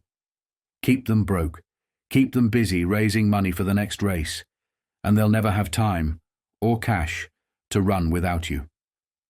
Slot machines became lobbying firms. Friendly poles became pipelines. Havana and Cuba were business. Panama and Europe were banking. And the dollars got washed in places the government still pronounced wrong. Washington shifted too. The old empires were dying. The US was the new one. Costello's crowd sold itself as an anti-communist firewall and made itself useful. J. Edgar Hoover got good press and some quiet wins at the track. In return, his public line said, "No national syndicate," even while the after-hours phone said otherwise. The families morphed. Carlo Gambino rose in Brooklyn. Sam Giancana ran hot in Chicago. Carlos Marcello locked down Louisiana. Traficante Jr. took Florida. Luciano's exile didn't kill the thing he'd helped build. It taught his successors to keep their heads down. Back in New York, O'Dwyer's City Hall had Tammany wars in waves. Mancuso's fall was the loud one. The quiet weapon was still those resignations in Wolf's safe. Costello pulled, leaders fell in line, and anyone who forgot learned fast. By the late 40s, the machine that O'Dwyer in office could remove him just as clean. That was the lesson. And the warning. By the early 50s, Costello ran Luciano's old outfit like a board chair. He wasn't alone at the top, but he was first among equals. Senators, judges, prosecutors, some on the take, some just on the guest list, learned the Costello way. Smooth the edges, never wave a gun in public, keep the fighting indoors. He leaned on unions to back the right candidates, lined up votes from borough halls to parish courthouses, and treated the White House like a destination on the same map. Lansky's money plumbing kept the system clean enough to drink. Luciano's freedom ended on a dock in Naples, not a seat at the table. That twist made Frank stronger and made Vito restless. The Boccia corpse, the La Tempa medicine, the Italian interlude, the big house in Jersey. It all added up to a man who thought he'd been robbed. He shook Frank's hand in public and worked the knife in private. The outfit had order on the surface. Under it, the floorboards creaked.